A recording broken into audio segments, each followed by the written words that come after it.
Hello, everyone. Happy Tuesday. Or not so happy Tuesday, maybe. Um, it's Tuesday. How is everyone today? Wifey, thank you for the video. Mwah, mwah, mwah, mwah, mwah. Thank you, thank you. I hope you're having a good day, wifey. How was work? Listen, Silver. Listen. It was so friggin' boring. You've been all my life. 1 month already. Oh my gosh, thank you so much. Yes, let's go. Let's go. The 2 months. Thank you so much, Darth.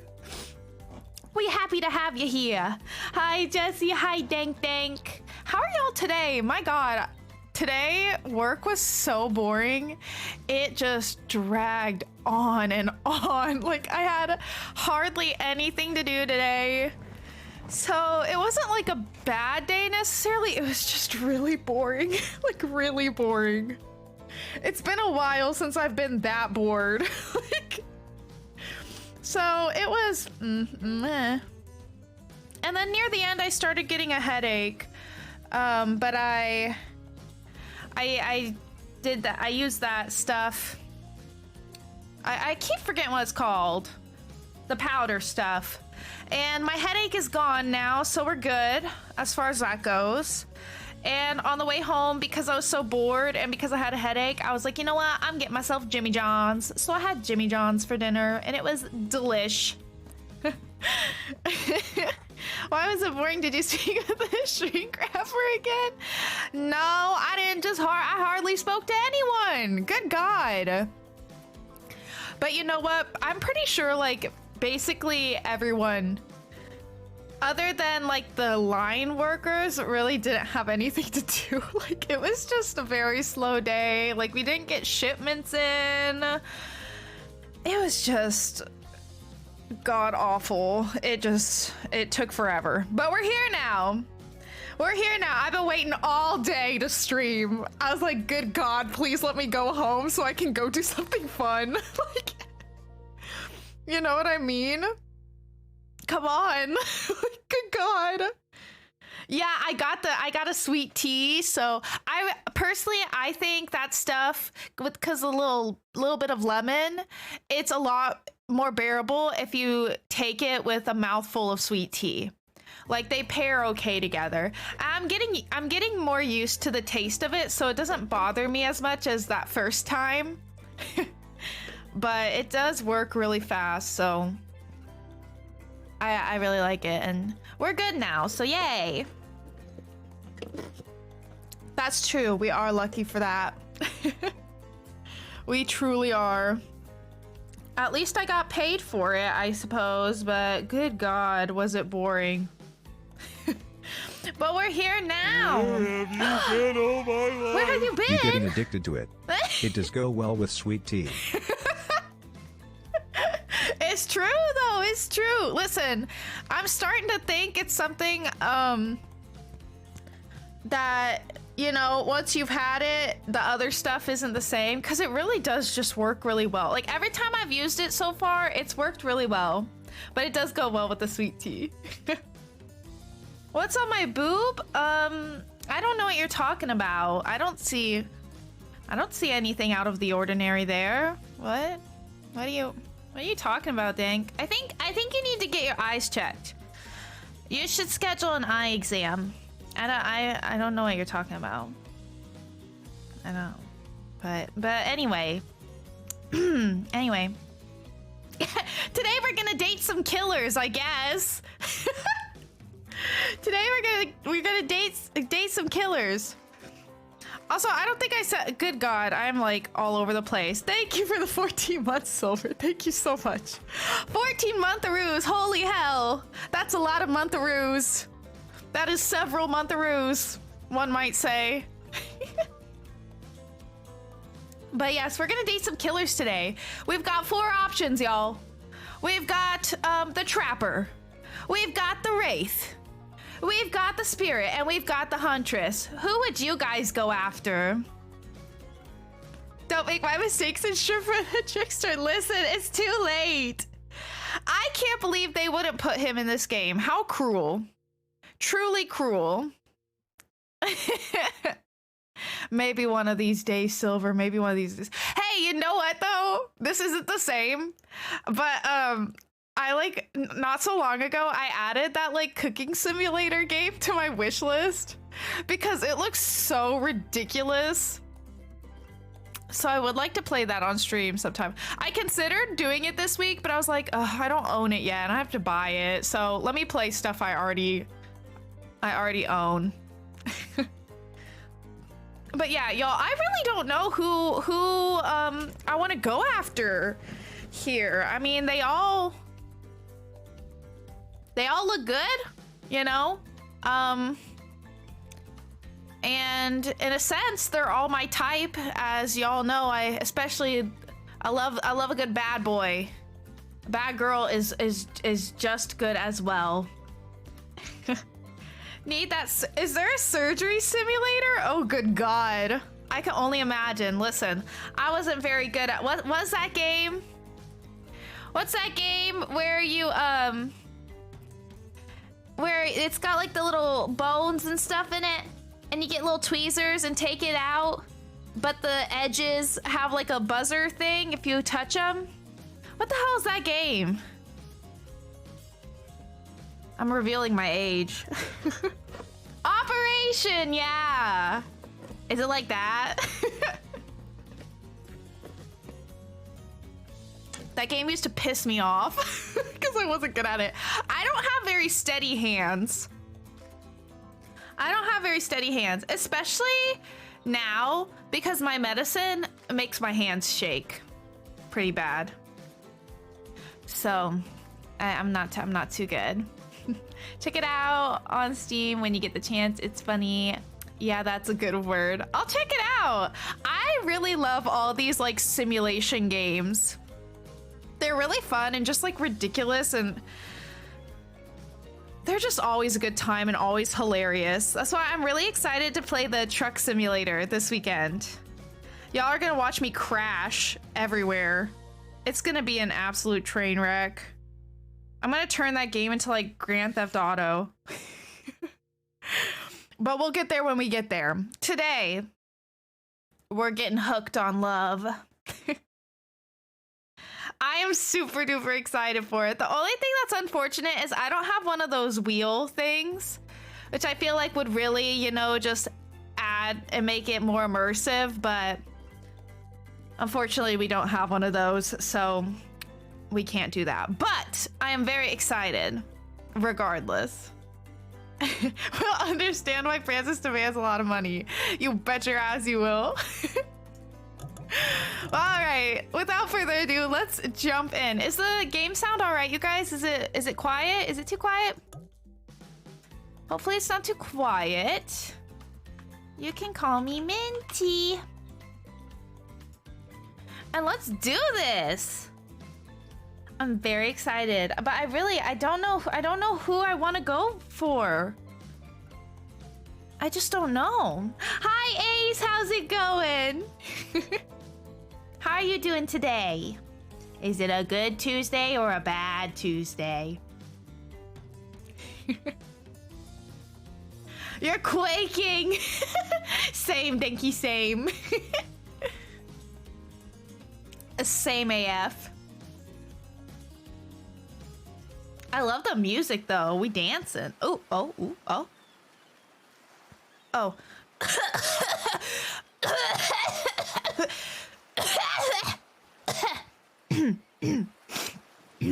Okay.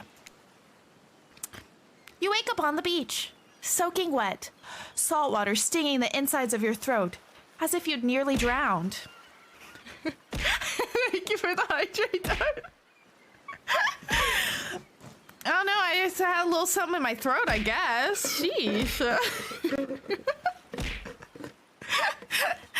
Did I commit too hard? My acting was good, wasn't it? Was that was like really good acting, right? It was good. Okay, hold on, let's see. Wait, I gotta wait till y'all are finished. Hold on, let me just let it count for me. God damn. I have sweet tea though, so I can drink a shit ton of sweet tea. Let's go. Let's go. Was it good acting? The answer to that is well, fuck you, 8-Ball. Fuck you. What the hell? That shit was convincing. The fuck? 8-Ball just did me dirty.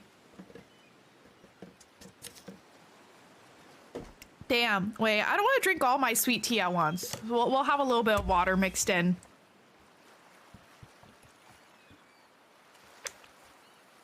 Water falls from your mouth as you open it to gasp for air. You have no memory of how you got here. In fact, you can only remember your own name, but not where you came from, or a single fact about your life. What you do know is that, despite the outrageous beauty of the landscape around you, you feel incredibly sick to your stomach. Uh-oh, here we go again.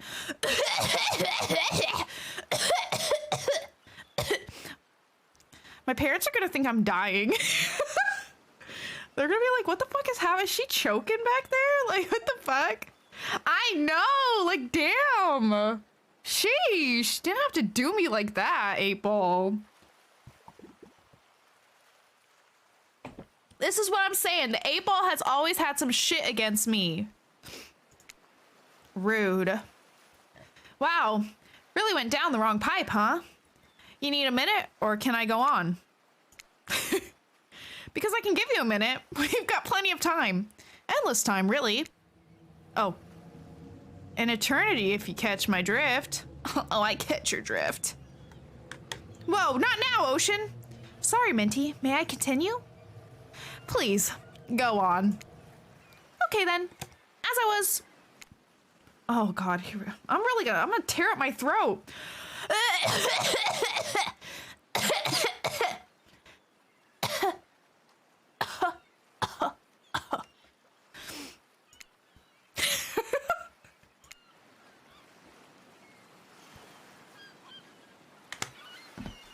You look down at your feet, ankle deep in the crystal blue water of a newly arrived wave.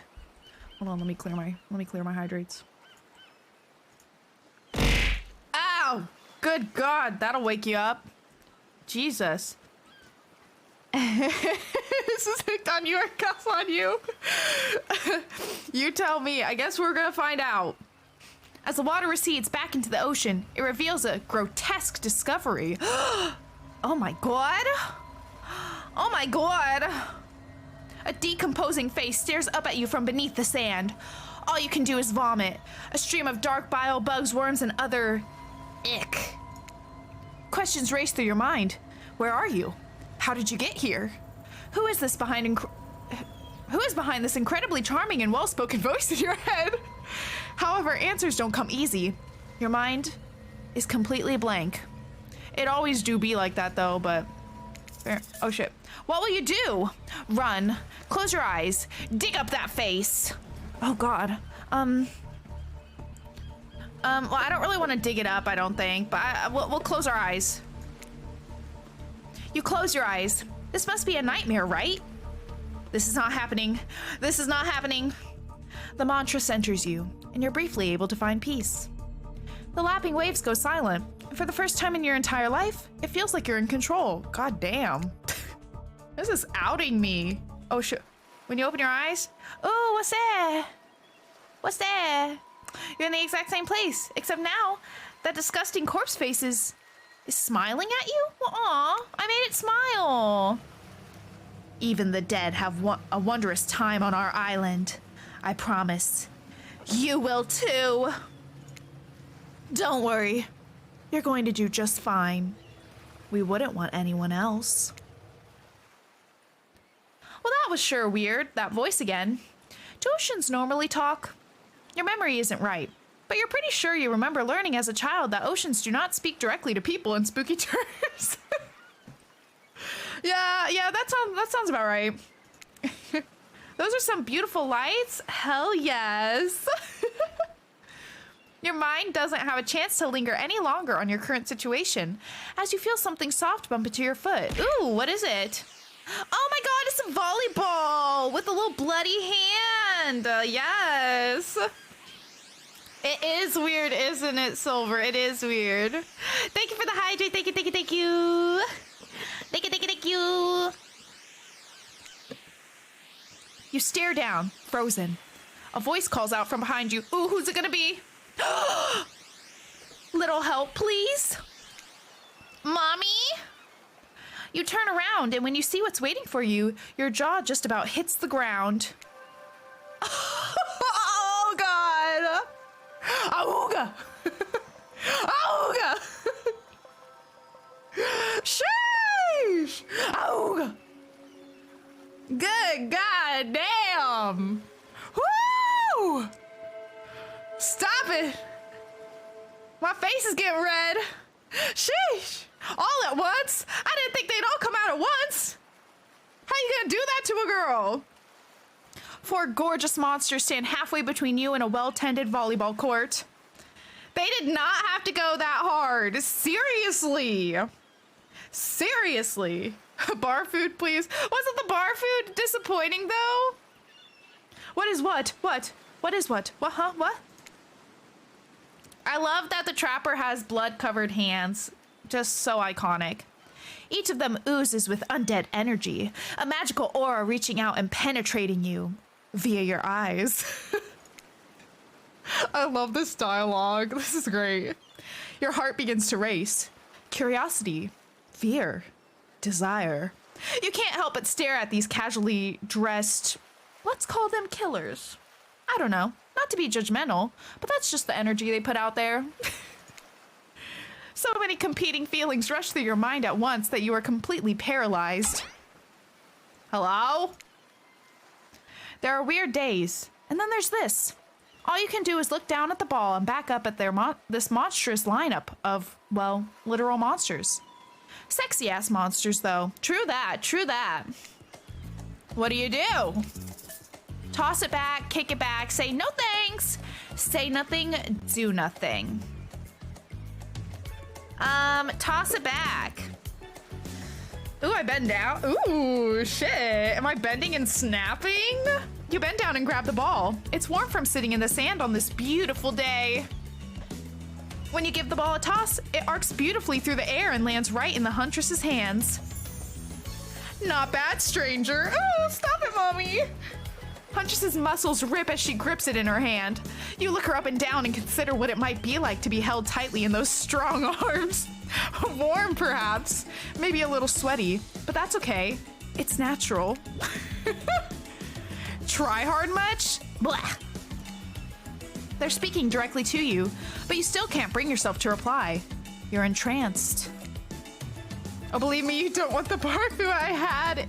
I legit would have preferred Burger King. That is so, so tragic, Ace. That is so tragic.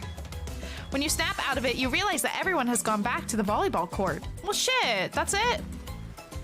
The hell?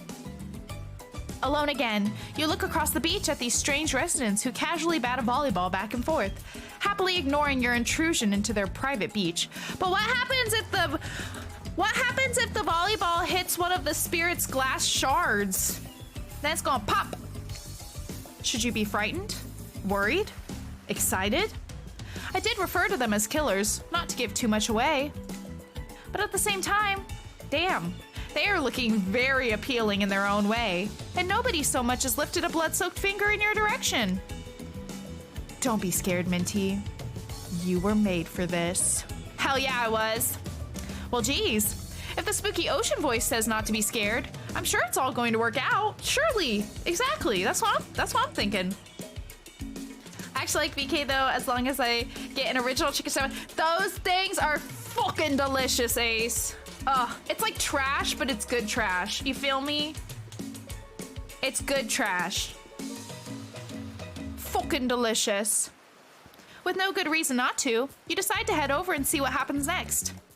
Let's go. It seems like you've derailed the volleyball game just by showing up. You derailed the game just by showing up, nitwit. Damn, don't talk to me like that. Sheesh. Stop. And I guess you're also a nitwit. Look, It's best to just go with what Trapper says when he says it. That's a policy I hold for pretty much anyone who always seems to have fresh blood on their hands. That's fair. Hey, don't worry about it. It's all just a game. Existence, that is. Besides, you seem a lot more interesting than a silly game. What's your deal? What brings you here? If I'm going to eat fast food, that is my choice. Totally fair. I love a good original chicken sandwich. There are like multiple places, you know, where you know it's crap. It is trash, but it's delicious trash. And you will eat it over and over again for the rest of your life. Because why would you want to rob yourself of that experience? Come on. You just can't. You mean they're here to do more than distract from my total domination? Hell yeah, I am. And then I'll join you. Oh no. Where'd he go? That was Wraith. That sign means he was done with the game too. Either that or he saw a butterfly or something. Look, I don't care why this slack-jawed moron is here. I just want to know. Can I kill them or not? Oh, go right ahead. Go right ahead. You know you can't. Why not? At least not yet. Okay, fair enough. Oh yeah. Not yet. Hey, Minty. You might want to, you know, say something. Actually, never mind. There will be plenty of time for that soon enough. Right now, this group has some questions for you. Okay. But be warned. Answer quickly and answer well. Oh god. Oh god. Okay, you just added pressure. This is a timed quiz and it will be very important later. Okay. Very important. Okay. Or not important in any way whatsoever. Probably that one. I can't remember. How attractive would you say you are? Very. Hell yeah. I'd say I'm very attractive. That's what you think very attractive is? Compared to this? Hell yeah! Trapper flexes and his muscles are so tight you can practically see the blood running through his veins. If you could have any superpower, what would it be? Invisibility, flight, super strength, invisibility. Invisibility? Same. Although sometimes I think I already am. Fair enough. What was your best subject in school? Why are you disappointed, huh? Oh god. Well, out of those, I guess history. Nice. It's important to know what came before so that we are not doomed to repeat humanity's mistakes. I mean, we will anyways, but still. Fair enough. What's your favorite animal? You don't give me... What the fuck is that thing? What is that? Definitely a cat. Why are we not getting professional voice acting? Because I'm lazy. That's why. Because it's too much effort. What? Why is everyone looking at me? You think just because I'm the typical cute goth girl, I have some specific love of all things cats? And more specifically, black cats? Well, I do, but you can all go to hell anyway. Bing bong. What's your favorite color? Why does... Oh. Nobody would expect me to pick this, so I'm gonna say 3-day-old corpse. That's a pretty edgy answer, right? Oh yes, we're going full edgelord. Let's go. Let's go. Don't you fucking dare, Silver. Don't you fucking dare. No. Not allowed. Will not allow it, okay? Will not allow it. We're dating killers today. You think I'm not capable of some mad shit? Huh? Huh? Huh? Don't you even try me. Nobody would expect me to pick... Oh, I already said that. Those are no good to me unless they've been frozen. You'd be surprised by how quickly good meat can spoil. Or maybe you wouldn't be surprised. I'm still getting to know you. True that, true that. What's your dream job? Ooh, I mean, that sounds fun. Definitely nightclub promoter. Everyone groans and, let's be honest, they're right to do so. Yeah, that's true. That's fair. Luring folks into the dark? Not just anyone can do that. Best flavor ice cream? Mint chocolate chip, god damn it! Vanilla? My favorite flavor is pain. Same. Same here. Mine's vanilla, swirled with pain. Oh, I feel you there. I think mint chip is the greatest flavor ever conceived myself. Yes, that's what I'm saying. Why wasn't that an option? It's literally the best flavor, period. Jesus. But enough about ice cream. Am I right? Hold on a second. This reminds me. I am right. Always. It's a lesson you should learn before we go too much further. Do what I say if you want to survive. Pick mint chip. Oh, I will. I love mint chip. Come on now. How many times do I have to say that? We're teaching lessons now, narrator? You rascal. Kill or be killed is the rule on this island, even for faceless voices. Tell me, what's the best flavor of ice cream? I'm telling you, it is mint chip. Absolutely, I stand by that for the rest of my life. Vanilla and chocolate are your faves. Listen, they're classic, they're delicious, but mint chip though. Are they the best? Are they good? Yes. Are they the best? Gotta go with mint chip, forever and always. So obedient. I'm not! That's literally my opinion! I think you're gonna do just fine. Anywho, now that they know so much about you, I'm sure the group wants you to start getting to know them. Oh, let's go. Yeah, exactly. Y'all better agree with me. Listen, you know what? No, you don't have to agree that it's the best. You just cannot slander mint chip ice cream, okay? All right? If I see any slander, you're done. You don't have to say it's your fave. But if I hear one person say that mint chip ice cream tastes like toothpaste, you're done. You're done. You're done. Okay, Ace, thank you so much for stopping by. I hope you have a great rest of your day. Thank you, thank you. Enjoy the rest of your Tuesday.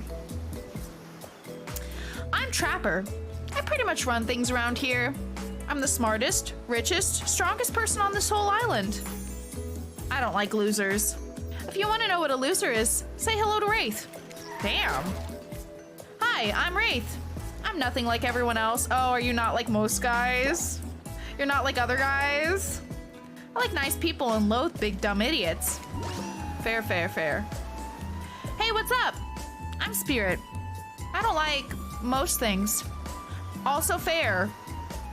I have to be in the mood for it, but I do enjoy mint chips. See, that's fair. That's fair. I am almost always in the mood for mint chip. If I'm not in the mood for mint chip, then something's probably wrong. You feel me? I don't really hate most things either. It's not worth my time. But the things I do hate, I really hate, you know? I do, I get that, totally. It's very relatable of you, Spirit. Based on my personal observations, life is nothing but suffering, and society is a carefully calculated lie to keep everyone subservient to those in power. It's better to choose to just not take part. Totally you know what? She is spitting straight facts out here. PB Cup edges out mint chip for me, but it's close. Ooh, now that's fair. I do love some peanut butter and chocolate. Okay, fair, fair, fair. That opinion does not insult or offend me. You're absolutely valid for that, Darth. Jeez, it's like she was downright murdered by society. She hates it so much. Oh no, wait. I'm remembering Spirit's story now, and that's almost exactly what happened. Hey, I'm Huntress. Don't let these bummers get you down. There's lots of fun to be had on this island, along with lots of love. Ooh? Yeah, there is, if you know what I mean. Grow up. Grow a body. Damn. I've explained this 1,000 times. I'm dead, but I'm not a literal ghost. I just create a trail of fog. I'm not made of it. Whatever, fog body. That's not nice. He's not nice. You love it. Only sometimes. Ew, really? That's disgusting. That's why she likes it. Don't speak for me. I also hate it. Stop speaking entirely, actually. For the first time ever, I agree with Wraith. Let's move on, otherwise they'll do this all day. Besides, if I know this crew, and I do, they'll want to show off soon enough. If we're done playing, let's do something else instead. Wow, for once I actually agree with the meathead. I say we go to my yacht. You have a yacht? Say less? It's the massive boat dock nearby. I'll give everyone a taste of true luxury and power. Wraith rolls his eyes. Don't mind him. He just hates fun and happiness. No, I hate the endless, desperate, soul-crushing pursuit of wealth, the way it's flaunted needlessly, and the cruelty it engenders. Damn, that was kind of poetic. What about hanging out by the pool? I find the water calming. Simple. Beautiful. Hey, what about our volleyball game? We can exercise and have some fun as a group. Are you all serious? There's a perfectly good lounge to chill out at right here. I'm tired. And besides, I hate being in the sun. Where do I want to go? Fuck.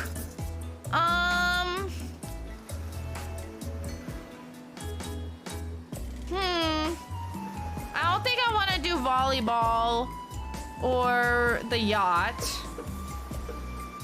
I'm thinking the lounge or the pool. Lounge pool, lounge pool, lounge pool, lounge pool, lounge pool, lounge pool, lounge pool, lounge pool, lounge pool. Pool for swim. Though this isn't actually a pool, it's the ocean, but I'm still assuming this one is the Wraith since this one has the volleyball. And that's definitely a yacht. Pool, I was leaning pool. Let's go to the pool. I'd be down for a dip in the pool. Whoa, the pool? You actually want to go to the pool? Well, I mean, sure, why not? I've got good ideas. What's wrong with my ideas? The pool is great. Everyone knows that. All over the world, if people agree on one thing, it's that pools are great. True that. Look, we've got a whole ocean right here and they still put in a pool because pools are just, you know, great. It's a real special treat. And you thought it was bad when he stayed quiet. Damn. Hold on. Ayo? Claude? Ma'am? Hello? For just one moment, Dwight? Oh my god, look at them. They look iconic. Oh my god. This is Dwight and Claudette, our activities coordinators. They're also the cooks, waiters, bartenders, janitors, and every other job. Damn, that sucks for them. Also, why does Dwight look kind of hunky though? Why does he look kind of good? I mean, Claudette does too. But Dwight though, look at him. The hell? They're the only help remaining on the island. Oh. This place we call Murder's Island. Or Murderer's Island, I'm sorry, excuse me. Cue dramatic musical flourish. Well, there it was, yeah. None of the others survived. Survived the interview process, I mean. Hence why we shall heretofore refer to them as survivors with a capital S. These two have worked here a long time. So very long. I don't actually know how long it's been. Sorry. Anyway, I should probably let Dwight and Claudette do their mandated jobs. They sure look happy, but they're vibrating with a nervous energy that is starting to give me the creeps. Very nerdy hipster, I feel you, but it do be doing something. It be doing something for me. Sheesh. We will now escort the group to the venue of your choosing. However, in the future, we recommend waiting for us to present you with your options whenever possible, and don't just run off to various activities unsupervised. We don't have much autonomy around here. The least you can do is allow us to do our job. Fair enough. Duly noted. We'll let you know. The most you could do is help us get off this Dwight!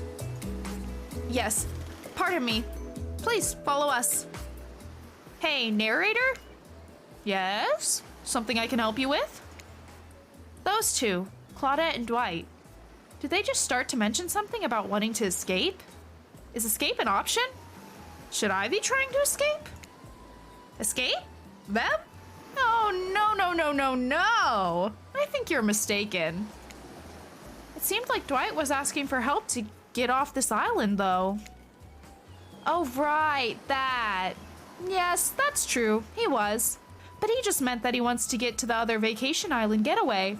A couple miles south of here.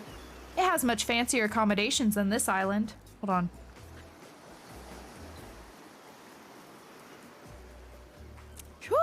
I really had to clear my throat. It's one of those big corporate outfits, quite exclusive, where all the famous celebrities hang out. Very luxurious. Is Kate there, though? Is Kate there? Doesn't quite have the charm that this island has, though. Trust me, you wouldn't want to go there. With all that money comes a lot of restrictions. This is where you belong. Now, off you go. It's time for an activity. On this island, your decisions matter. Mostly. When I agree with them. Not like that other island. So what'll it be? I already said! I want a splash!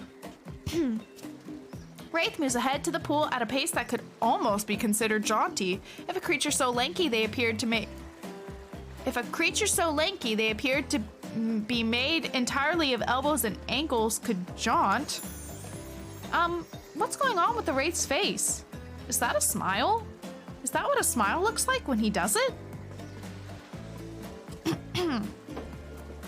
What can I say? Being enveloped by water is comforting. It's quiet, it's ominous, and you know, Wraith looks back over each shoulder to make sure no one besides you is within earshot. The fire can't get me. Oh, yeah. Minty be jaunting, ayo? Ayo? Super normal stuff here as usual. Oh great, it's Claudette and Dwight. What do these two want? Since everyone's at the pool, we figured we'd bring over some of our most popular pool accessories. Ooh, turn up? Minty, which of these is particularly interesting to you? Foam noodles, inflatable lounger. Oh, the foam noodle for sure. You gotta do the thing where you blow into it and pshh, the water out on the other end. I'll take a foam pool noodle, please. Foam pool noodles. Who doesn't love combining wetness and blinding pain? All the fun of a whip with the bonus smell of industrial solvent. Trapper grips a pool noodle in his hands, tightly wringing its would-be noodle neck until a cute little squeak sounds. My favorite. Maybe you're not as dumb as you look. You frolic with each other, trying to give each other welts. How fun for you! Wait a minute. The water near your leg just got warm, huh? Trapper, did you just pee in the pool? It's important to establish dominance when you enter a new place. When in Rome! You ease all of your muscles and the tension leaks right out of your body. Oh, hey guys, has anyone seen my... And there goes Wraith. I guess not everyone's that into peeing in the pool. Weird. For a waking nightmare, you can almost believe that you're starting to relax a bit and forget about how much you can't remember. It's as if the sun's very rays have a calming effect on you, your body tranquilized by the soft light from overhead, coupled with the cool breeze rolling in from the sea. And you're not alone. I feel recharged by the gentle warmth of the ocean's caress. You're so poetic, Wraith. If it was a little too warm, that might have been my fault. Also, this is a pool, not the ocean. Okay, everyone, just let him finish. Thanks, Minty. I know this probably doesn't seem like me, but would anyone want to play a game of Marco Polo? Yes, I love games.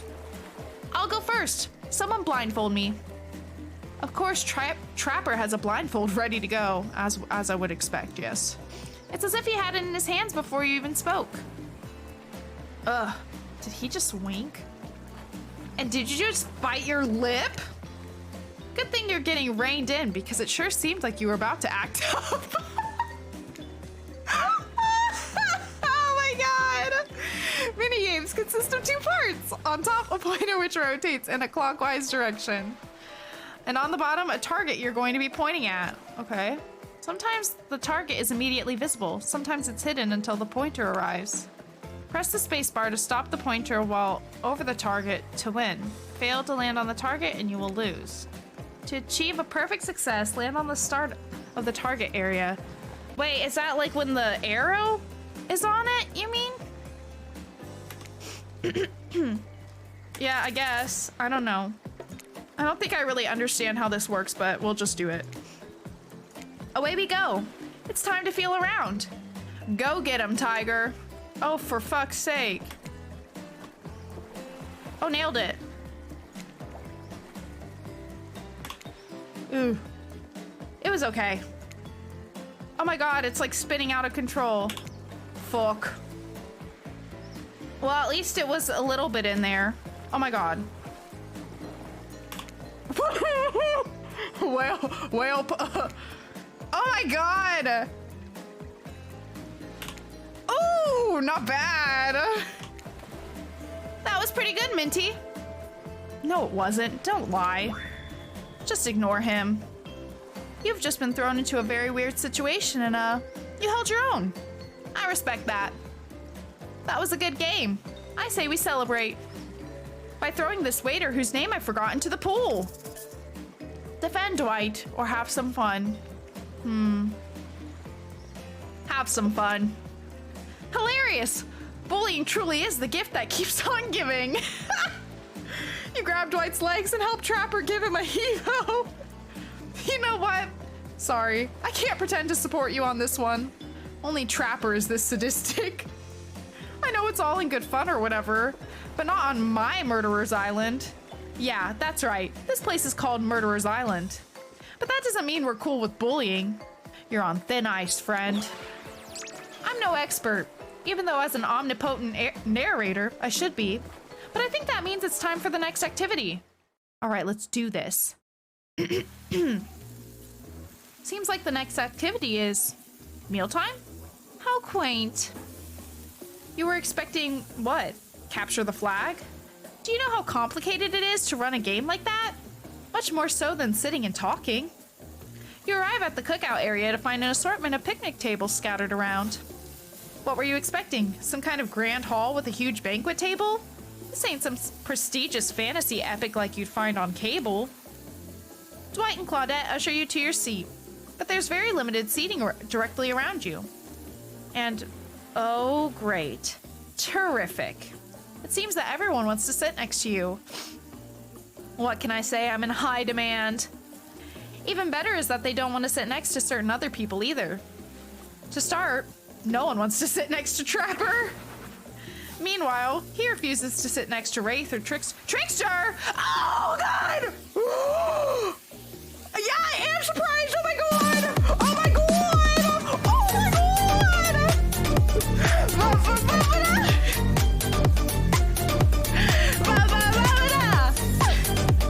Daddy! Daddy!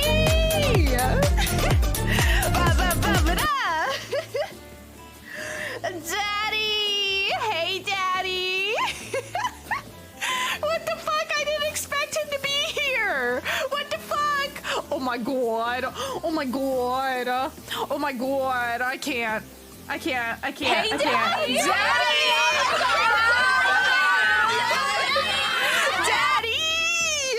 Yes, Jesse, you understand. You understand.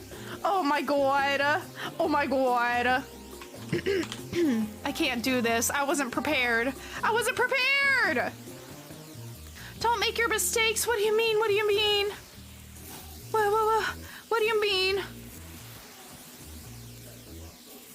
No! God! No! No! God, please, no! No! No! No! Don't shrimp! They're asking like the impossible of me! What do you mean? Oh yeah, Trickster's here. Surprised? Yeah, well, they don't call him Expected Stir? I'm sorry, even I get nervous around crowds of killers, and my whole shtick gets a little flustered. How am I supposed to resist this? Bonk. Bonk. Hey there. God, you gotta stop. You gotta stop. I'm gonna act out. You thought I was acting out before. I'm gonna act out. I'm gonna go feral. You better stop it. You can't be saying shit like that. And he's purple, my favorite color. Oh my god. Breathe in. Breathe out. Breathe in. Breathe out. Okay, we're fine. We're fine. I mean, truly, Darth. Truly. Look at him! I'm gonna throw up. I'm gonna throw up. Hey there. You're looking good, Minty. Real good. Oh. I can't.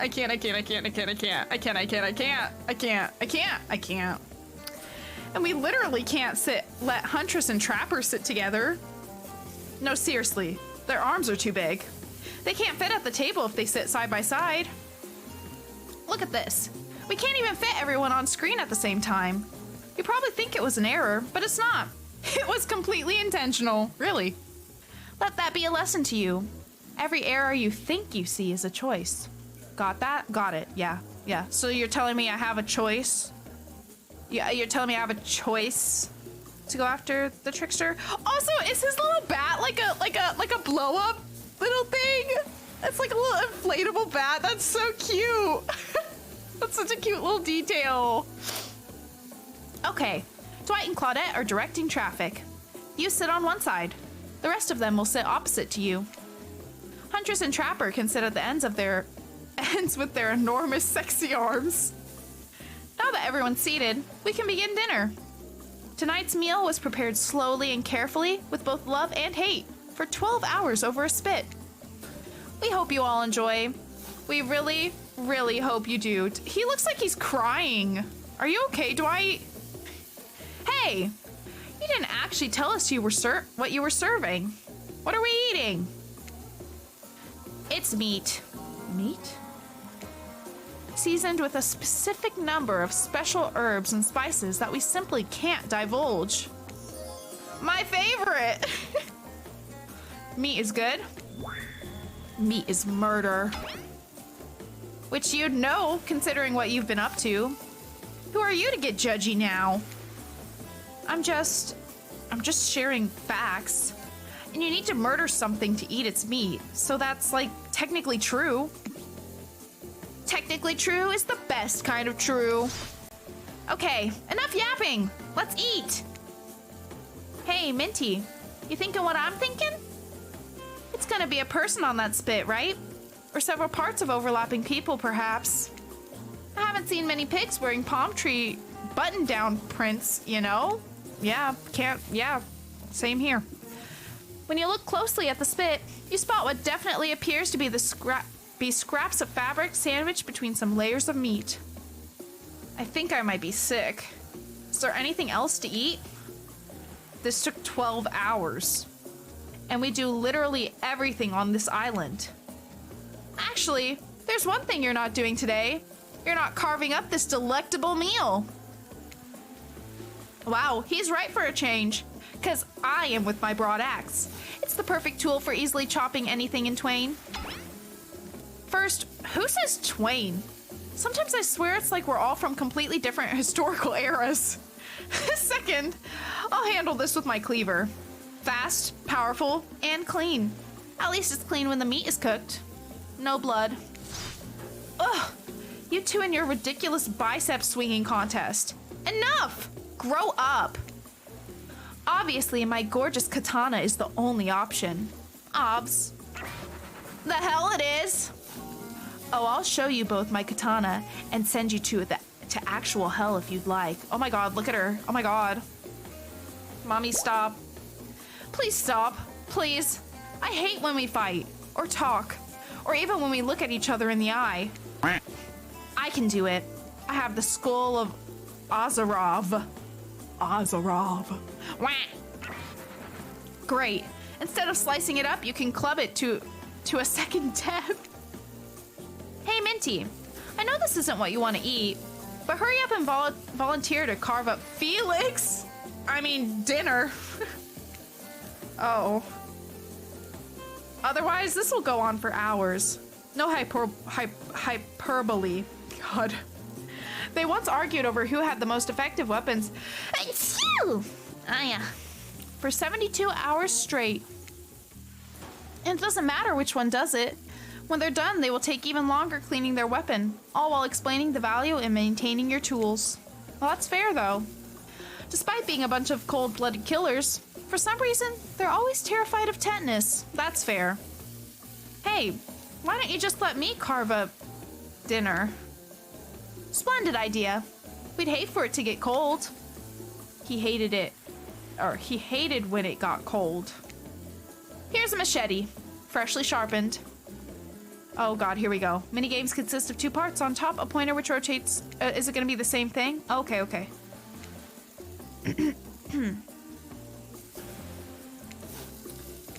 Okay. I'm ready. Let's do this. Oh! Okay, this one you can see it the whole time. Nailed it! Ah. A little off. Oh, it still called it perfect, amazingly. Woo! Ayo, let's go. Also, thank you, Silver. That was pretty good. I'd like to see what you could do with a less clumsy weapon. Yeah, I said it. Machetes are dumb. Dinner is finally served. For real. The sounds, especially coming from the masked killers while they eat, which involves lifting their masks and shoving food up behind them, are nasty. Spirit, meanwhile, doesn't even eat. She's the only one who seems to be really embracing being dead. They're all dead, right? This is obviously hell. I mean, come on. We're still trying to be mysterious here. You think mystery comes easy? Claudette and Dwight aren't the only ones who've been working their asses off to make this night perfect. Well, at least they're lifting their masks. This is only 99% as disgusting as it could be if they just tried to mash stuff through there. That's true. Spirit, why aren't you hungry? The 2 best things about being dead is not having to eat. That's only one thing. Think about it, Minty. Number 2 is no number 2. One less thing to think about in the afterlife. That's fair. Even if I wanted to eat, I have no idea what would actually follow. You might have noticed, but I'm mostly just a bunch of dismembered body parts floating in spectral form. Do you see how deep this cut in my abdomen is? I don't think my digestive tract connects anymore. You got a fair point there, babe. Between the food and the behavior of the group, this might be the worst meal in history. But even worse is they're staring at you. You're not eating. They don't like that. I think they want an explanation why. What do you want to tell them? This is gross. I'm sorry. Look at that seagull. Look at that seagull! Wow! You ever see a seagull that big? I haven't! That's incredible! Anyway, what were we talking about? Oh shit. I accidentally skipped that. Is there like a history thing? No. Yeah, she's right, Minty. Pretty lame. Own who you are. Never compromise. Oh, okay. Didn't you wash up on this island with no memory of who you are and how you got here? I did. Yes, you did. Poor thing. You have no idea the last time you ate a real meal. And you've been standing in the sun. But the seagull... Uh-oh. He just made a lot of good points. I swear. You're beginning to feel lightheaded. It waved at me. Maybe you need to eat to survive here. Either that, or someone poisoned you. No, wait. You haven't eaten, so you can't be poisoned. Whatever the answer, you're clearly about to pass out. Oh hey, it's me again! Bestie, hey! Your friend, mentor, and guide. Narrator to the narrator, the ocean. Not sure how I feel about that characterization, but I'll allow it. I brought you here, and I might be the only one who can help you now. There's only one thing you must do to survive. You have to figure out why you're really here. No one can tell you, not unless you follow the right path, or at least a right path. There's too many of those to count. Hopefully you pick at least one of them. Because there are even more wrong paths. Many of them lead to your demise. Others lead to something even worse. Starting scene's over and having to fast forward back to where you were, am I right? Yes! For this place holds many secrets, even from itself. But the one that truly matters can only be learned if you answer the most important question. Why are you here? Why are you here? Answer that, and you'll learn the truth. The ultimate truth. Vague. Mysterious. I gotta give it up to this Ocean character. That's some quality early game storytelling. Sure is. You wake up to find Trapper holding your limp body, gingerly pouring cold water into your mouth. Oh, thanks, Trapper. You had me worried there, passing out like that. I thought maybe you died. That would have been terrible. Nobody dies on this island without me killing them. You hear that? Nobody. Thanks, I guess? Don't mention it. I mean that. Don't mention it. Someone might think I care for you. That can't happen. I've got a reputation to uphold. I'm starting to understand, I think. When you went down, it looked like you hit your head on the edge of the table.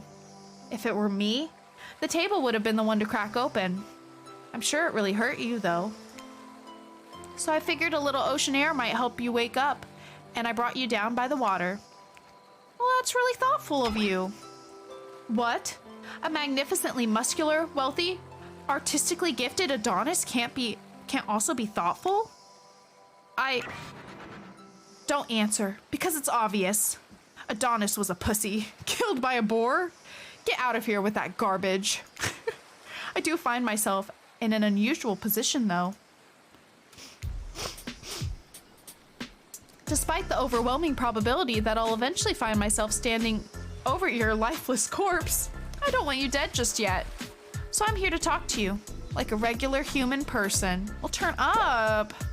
You know, we gotta live in the moment, Trapper. We gotta live in the moment. And right now, I'm worried that I might be coming off a bit too forceful. I know my mere presence can be intimidating. But I don't want you to get the wrong impression about me, or how I feel about you. Well, how do you feel about me? So I'll just put it out there. I might possibly like you. I can't say that about everyone, or really anyone else on this island. There's something different about you. You aren't like the others. I'm not like other girls. You fucking knew it. Henceforth, I think it's time I shared something with you that I haven't shared with anyone in a long time. It's a big part of who I am, and I think you're ready for it. You watch as Trapper reaches into his singlet and pulls out some sort of rolled up scroll of paper. He grips it firmly in his hand.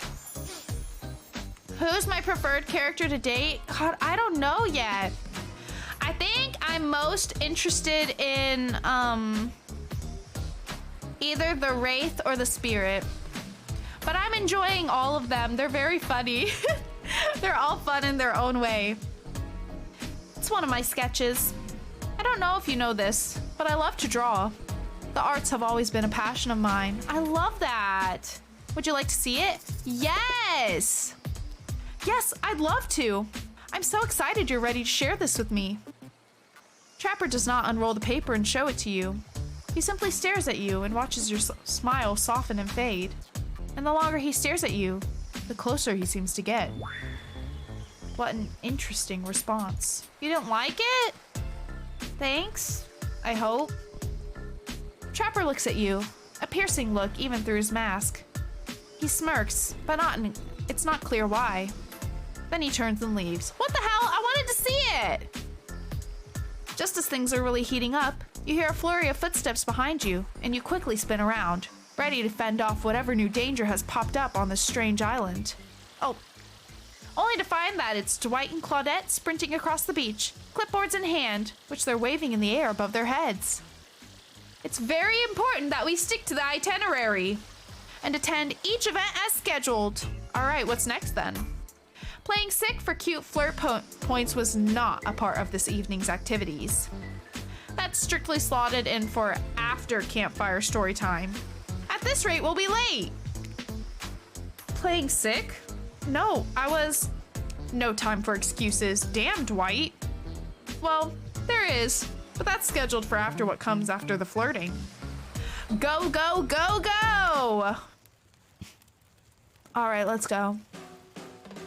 Once everyone has gathered at the fire pit, Dwight and Claudette quickly make an announcement.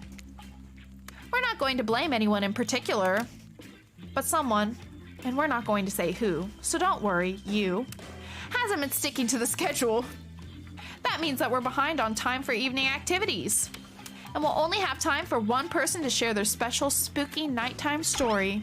God damn it. Just one story? But story time's my favorite activity. This is a narrative-heavy experience. I'm saying.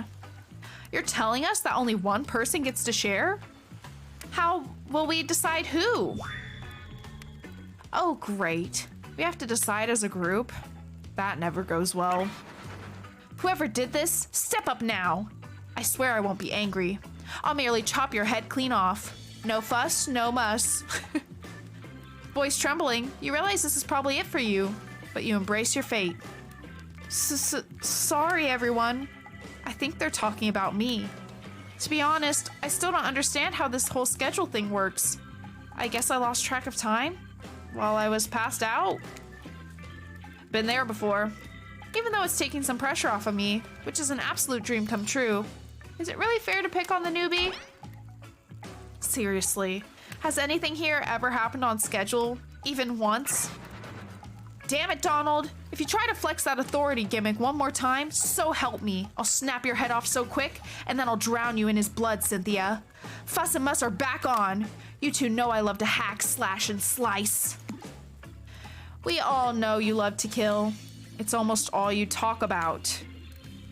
Nobody named any names.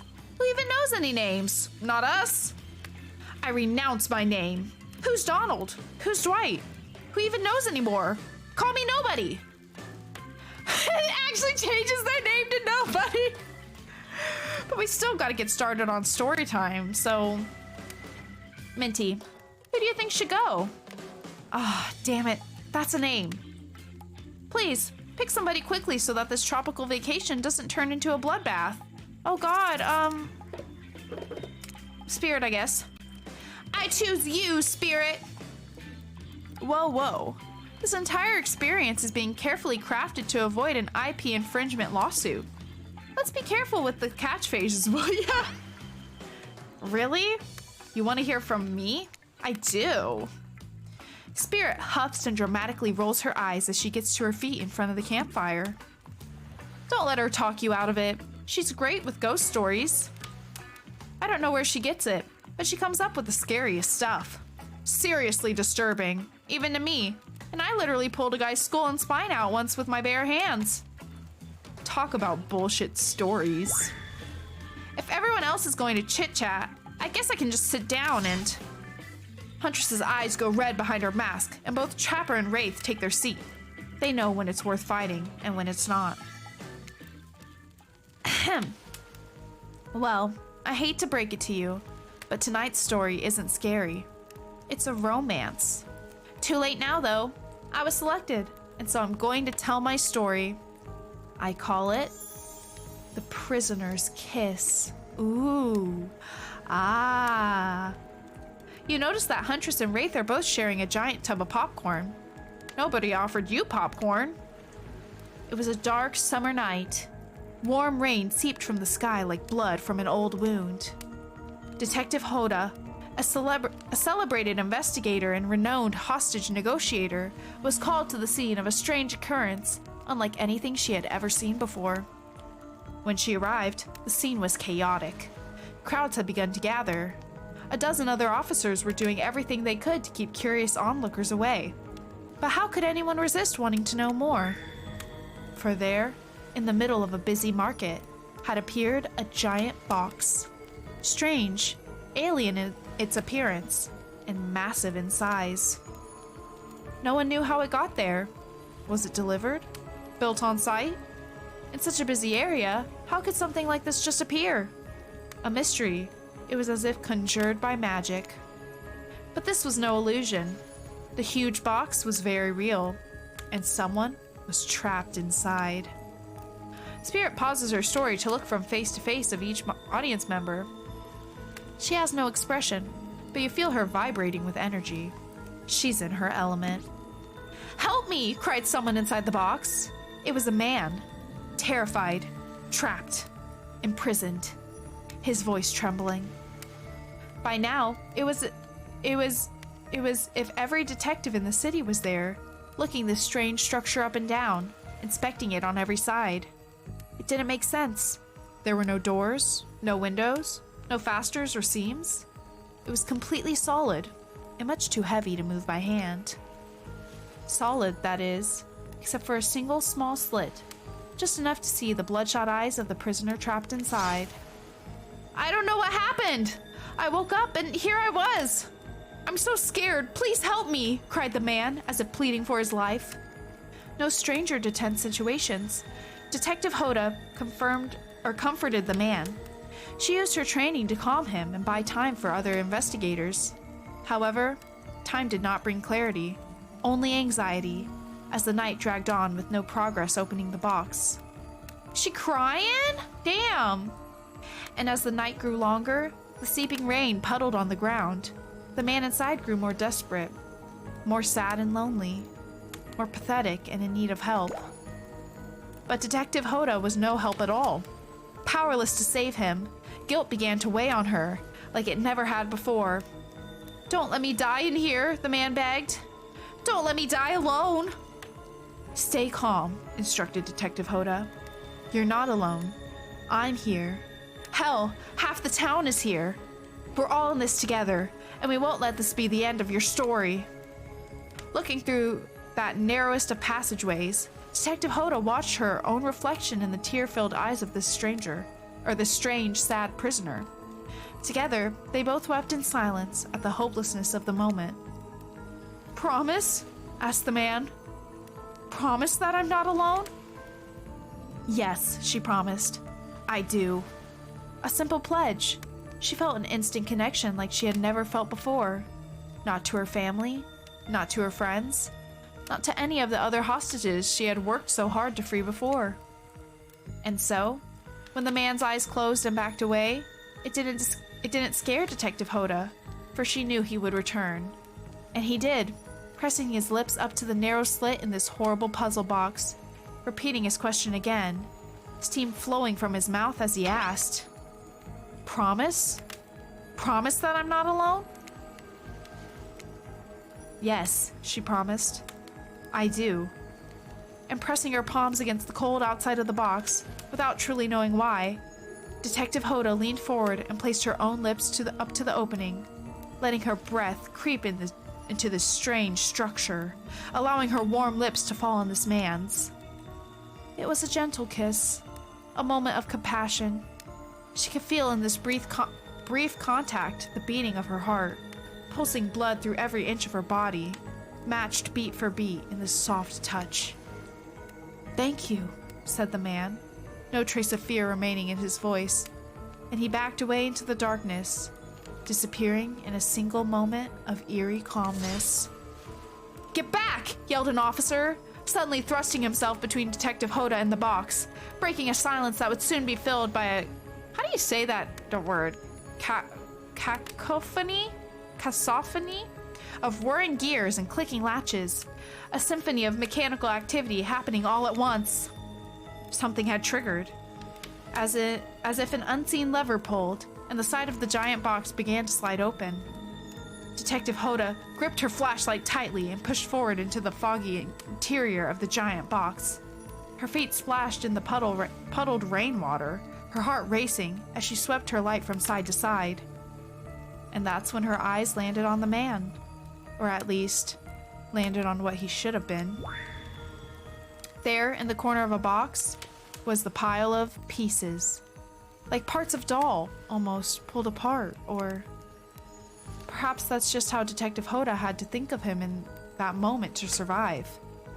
A collection of segments, limbs, pieces, disconnected from one another, cleanly severed and placed in a neat little pile. I feel like this is getting personal to you, Miss Spirit. And atop that pile, a head. Cold, pale, eyes open, lips an icy blue. Spirit stares at the fire, her own expression lifeless, her lips blue. Tears fall from her chin and soak into the sand at her feet. You're blown away by the story, and it's safe to say you're not alone. Everyone else is looking into the fire up at the sky, anywhere but at the Spirit. It was you who chose her, you who initiated this harrowing tale, So sad. So creepy. So sensual? She really went into great detail when it came to describing that kiss. Too much detail. And now no one is sure how to act. Dwight and Claudette are staring daggers at you. You have to do something. This game was supposed to be a light-hearted romp. Please. I said do something. Say nothing, hugger, cool story. Stand up and try to start one of those slow claps. Hugger. You stand and without saying anything, approach the spirit, reaching your arms around her for a hug. Am I gonna get cut? Her robe, hovering in the air, begins to wrap itself around you and squeeze you into her. It's kind of like being hugged back, but also like being tied up. Ooh, wait, say less? It's certainly not what you expected. Instinctually, you pull yourself away, but it's an awkward movement and you nearly fall over into the fire. Spirit says nothing and floats away without so much as a goodbye. You, meanwhile, realize everyone had just watched this truly strange interaction from the corners of their eyes. I know, right? It was the best choice, Silver, the best choice. On that note, everyone decides it's time to take a break and split up for a little bit so that they can all have a moment alone before bed. Everyone leaves and you're alone by the fire. The only thing you hear is the ocean slowly lapping against the shore. This is nice. A true moment of peace and tranquility that lasts for all 7 seconds because Trickster shows up and he's blaring his latest song. Let's go. Yes. Hey, baby. Ah! You look lonely. Mind if I join you? He doesn't wait for an answer. I know you've been hearing from these guppies all day. Well, I want you to hear something from a big fish like me. Something special those in charge of this island don't want you to hear. I am the ultimate catch on this island. The only lobster in an ocean of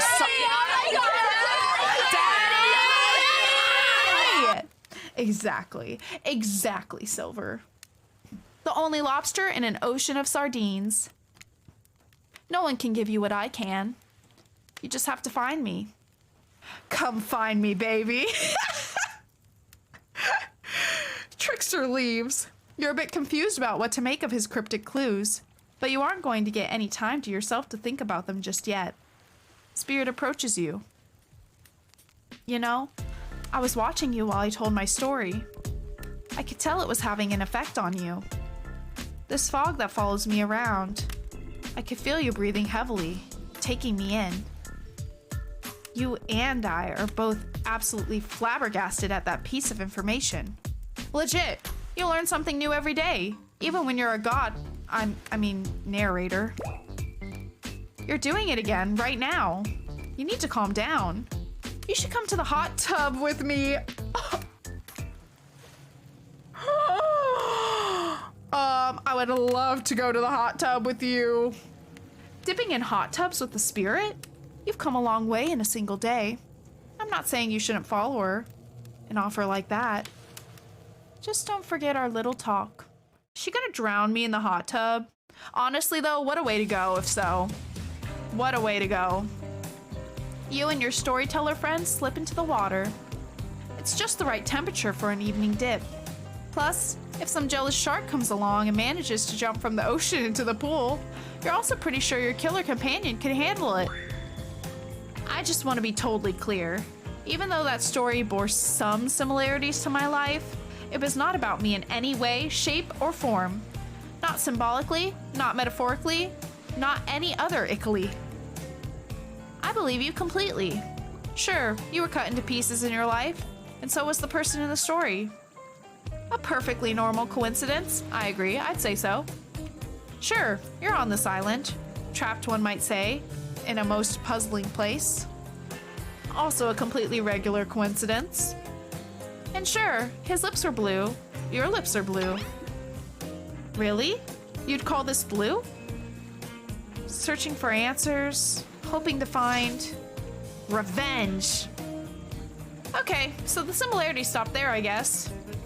Coincidences. Sorry, the coincidences. Get this through your head, whoever you are. Samurai blood runs through my veins. Or well, maybe it has coagulated by now. No need to sweat the details. Regardless, I'm a descendant of noble warriors. Thousands of years of training with bladed weapons preceded my entrance into this world. Do you know how many swords that is? A lot. You've got to figure that with that many sharp edges, a person is bound to get disconnected from a body part here or there. The truth is, and I wouldn't typically share this, so don't go blabbing about it, I dreamt that story, like watching a movie in my sleep when I was just a little girl, years before my father sunk his blade into my skin. I've never been able to shake it. That's a very adult story for a child to dream. Do you believe me? Yes. I know we just met, but yes, I do believe you. The way you told that story, it clearly came from someplace deep. Fool! Who taught you to trust a stranger? You're going to get hurt if you don't learn to take better care of yourself. Now you've got me wondering, do I believe you if you believe her or not? And if I know everything, because trust me, I do know everything, don't I already know the answer to my own question about if I believe your answer to Spirit's questions? Whoa. Ocean air got me tripping. Sorry, I didn't mean to distract us both. What's important is that a certain corpsey cutie floating in a cloud of magical mist might still be waiting for you to say the right thing and free her from her puzzle box. If you believe that she is the... Damn it, caught me going again. Unfortunately, before you can follow this conundrum to what will surely be a mind-numbing cycle of new questions, you find a certain someone standing before you with a fresh towel, ready to dry you off. Sorry, kids, but it's time for bed. God damn it. I might be the youngest one here, but I'm no kid. I do, however, love being wrapped up in a fresh, clean towel. My mother used to help me wash my hair when I was young. She'd comb out all the tangles and tie a ribbon around it before sending me on my way. I miss her.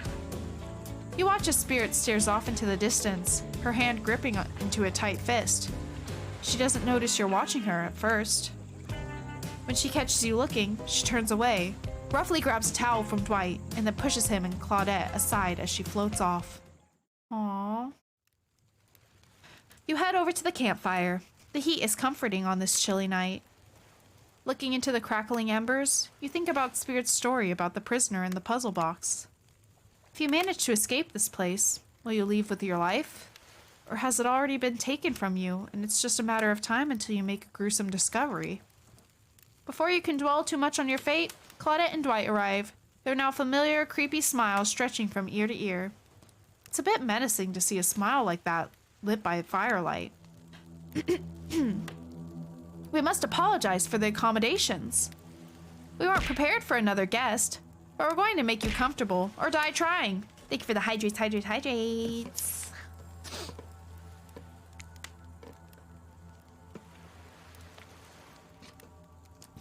That's some good sweet tea. They hand over a pillow and blanket and welcome you to snuggle up by the fire. Perhaps some music will put you at ease? Just try to keep the volume to a minimum. Our other guests aren't the types you'll want to rob of their beauty sleep. Oh, here we go. Minigames consist of 2 parts. I'm assuming it's always going to be the same, basically. Oh, this here upcoming minigame is a special minigame. Perfect for the less coordinated because there's no winning or losing. Well, not technically. Wherever the pointer stops, that's your result. I suppose if it doesn't stop where you want it to, that's a bit like losing. But no one has to know if you don't tell them. Fair enough. Okay, let's do it. I can just stop wherever? As you relax and look into the fire, the radio begins to fuzz and flicker. You examine it and decide that you might adjust the dial to fix it. Maybe share some tea sweet with Trickster with only one straw. Good idea, Silver. Oh.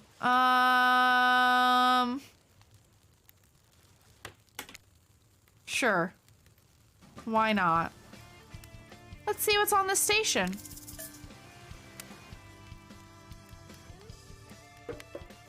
Sure. Let's listen some more. What's on 100? Oh, whoa. A little intense to sleep to, gotta say.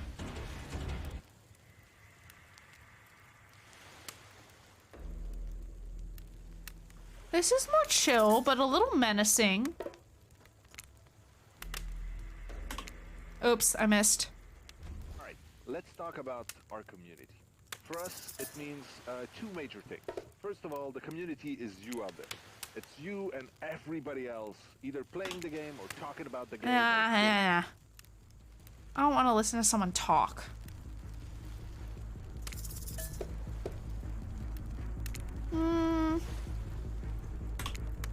Maybe this.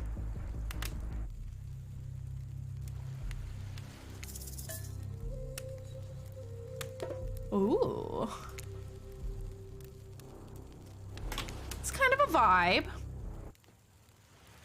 Chat's doing that right now. Listen to someone. But you're not trying to fall asleep to it. Unless you are. At which point, what are you doing? Because my voice is not a soothing voice to fall asleep to.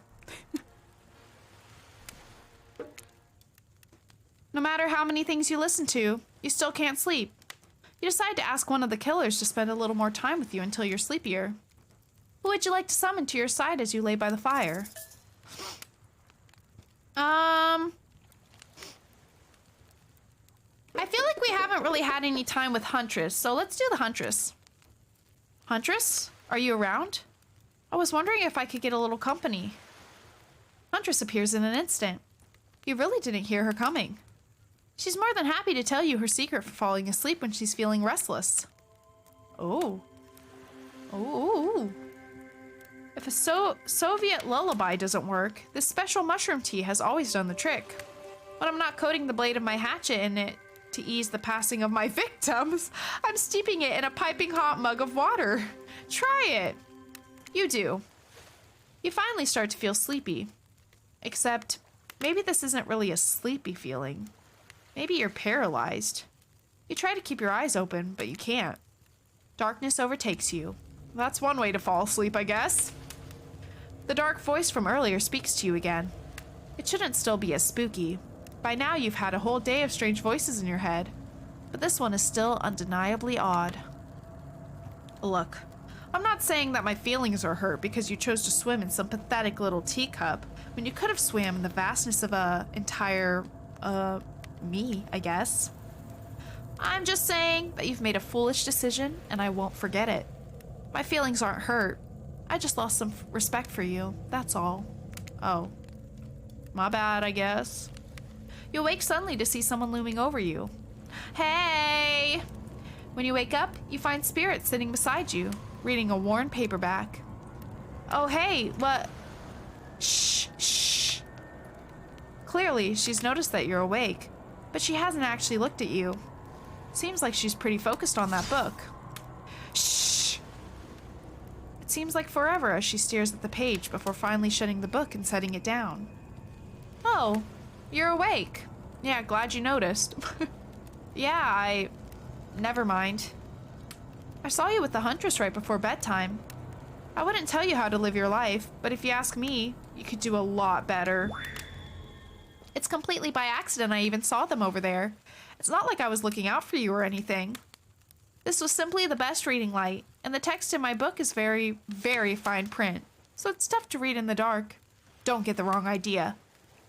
You and I are obviously mind-your-own-business types, not phony look out for each other as an excuse for just being nosy types. But well, since you're here and I'm here, maybe we've got other things in common? Who knows? If we spend a bit more time together tomorrow, we might find that, I don't know, we get along. And by get along, I mean exist simply and comfortably without feeling any burning desire to assassinate the other person. Or not. Whatever. I don't even care. Bye. Good night and sweet dreams to you too, I guess? Finally alone? For real this time. Maybe. You drift off to sleep again. Hopefully you're not poisoned. Hopefully. But at the same time, who knows? Wait a second. Where are we? This isn't... Oh, geez. It is. It's one of those reality show confessional rooms where all of the contestants talk directly to the camera. Oh no. I think today really went well. These were some of my first interactions with someone who isn't a parent that didn't end in bloodshed or untimely perishing in my Russian cottage. So I'm counting today as a win, no matter what happens. What do you think? What do I think of the newcomer? Do I have to say... Oh, I do? Okay. Attractive, mysterious. I'm liking it. Thank you, Huntress. I really don't know that many other words since I was raised by my mom in the woods until she was skewered by an elk and I had to wash her entrails off my Seraphan? That being said, the other three should make sure to be on their guard.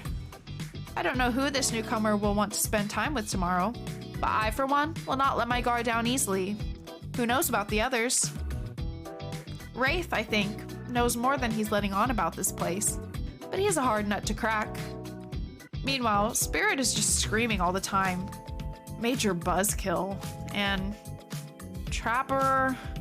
Oof. Where do I even begin with Trapper? He's buff, sure, but daddy issues much? Sheesh.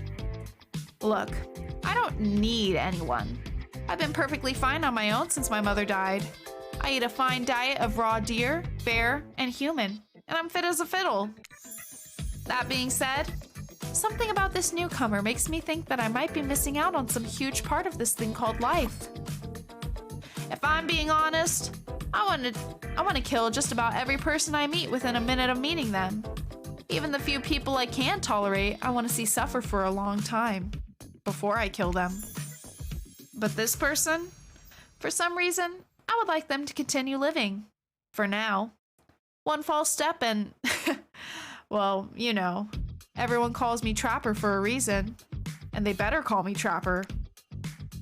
I swear if I watch this later and you list me as Evan, I'm going to kill the Chiron guy. Yeah, today was fun. I don't want to get ahead of myself or really, invest in something that might hurt me, so I don't know.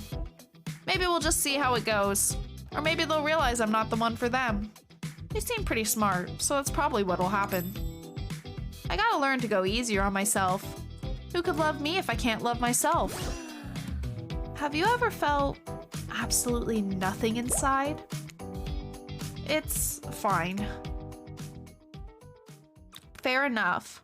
I kind of wanted you to feel something though, Spirit, but I mean, it's all right, I guess. I guess it's okay. Who's texting me? Oh, just Mom Mint. All right.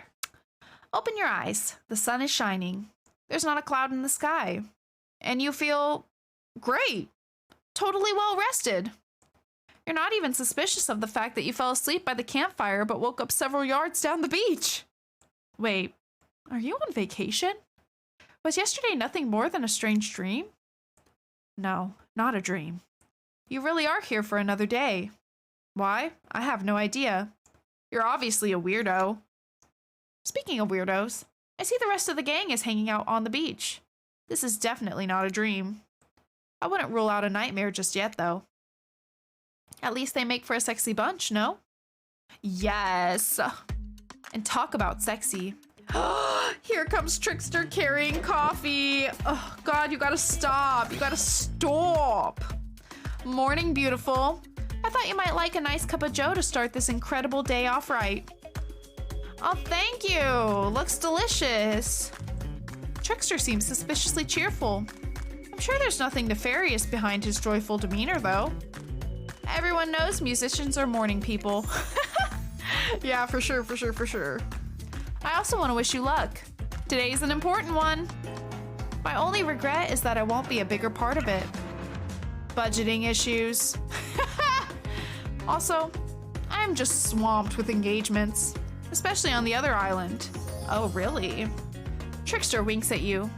If you want to ask him how to reach the other island, now is the time. Never mind. He left. Well, at least he brought me a cup of... No, wait, don't drink that! What the hell was that? They don't call him Trickster because he's good on a skateboard. And he definitely didn't get that name because he brings people drinks so they can have a good morning. That was almost certainly not coffee. And I don't want anyone casually poisoning, imprisoning, and torturing you. Yet. This is supposed to be a tropical paradise. The type of place you give a 5 out of 5, 10 out of 10, 2 thumbs up review to. Not an eternal prison of pain. And please make sure to leave a review. It really helps with the algorithms. Just trust me. I'm looking out for you. So can we please move on? Hey, wait a second. How did a possibly omniscient, possibly unreliable narrator physically just knock that coffee out of your hand? That's a good question. That's a good question. This is not Parliament, and the floor does not recognize the ocean to speak out of turn at this moment. I need no recognition, for I am the ocean. I dominate the land. I submerge those who defy me and become their watery grave. Actually, speaking of graves, I would like to say something. Something of grave importance. Fine, go ahead. Even if this place is an eternal prison of pain, and I'm not saying that it is, even a place of extreme horror can still receive a 5 out of 5, 10 out of 10, 10 out of 10, 10 out of 10 thumbs up review if it was crafted with love and or that's just the type of thing you're into. You know, the ocean's right. A lot of hard work goes into a place like this. You should really judge it on the artist's intent, and whenever possible, start from the mindset of giving them the benefit of the doubt. Constructing these elaborate simulations vacations, is not easy to do. Sometimes there are some small bugs or inconsistencies, but that's just the nature of the process. Perfection is overrated. The universe is filled with mysteries. We ought to celebrate those who venture to bare their souls as part of a creative process with the ultimate intent of making things for our enjoyment, not be overly critical of them. Are you two trying to sell me on this place actually being good? You don't have to say it like that, especially after I saved you from that poorly made cup of coffee. Sorry, we should have been here 5 minutes ago. Yeah, who's late now? Jesus Christ. They always do this on the second morning. Sad, really. Even if they do make some great points.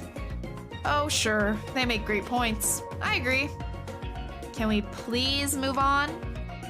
Yes, of course. Apologies, Minty. The last few minutes aside, have you been enjoying your time here on the island? Been having a lovely time? It's been really entertaining. I'm not suspicious there is no option.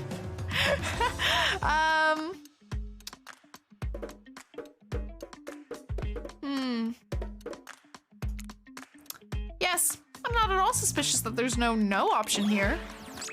What an encouraging response! And we're so glad you're not suspicious. Hey, Claudette, maybe Minty isn't suspicious because they figured out what they're actually doing here. 0 chance. They're still clicking, even right now, to see how you'll respond. Hey, look at that. Yeah, they don't know anything. It doesn't matter though, Minty. We're so happy to hear you're having fun. I didn't say I was having fun. We're all having fun, Minty. Did you hear us? We're all having fun. We do need to ask you one more question, though. We all had to sign away our rights to say anything negative about this place. Would you please sign this disparagement agreement? Yeah, okay, sure. Yes, I would hereby agree to participate in a verbal contract stating that I, Minty, will never say anything negative about my stay here on this island. But Mint Kirari can, ayo. Perfect! Delightful. Excellent. Yes. Yes! Hey, Minty, it's still totally cool if you have constructive feedback. The place to leave that is in a positive review, because we all know that nobody reads negative reviews of games, or resorts like this. Anyway, I see Dwight and Claudette have gone into a trance. And with the grumbling I hear from your belly, that can only mean one thing. Breakfast. Let's go. Perfect timing.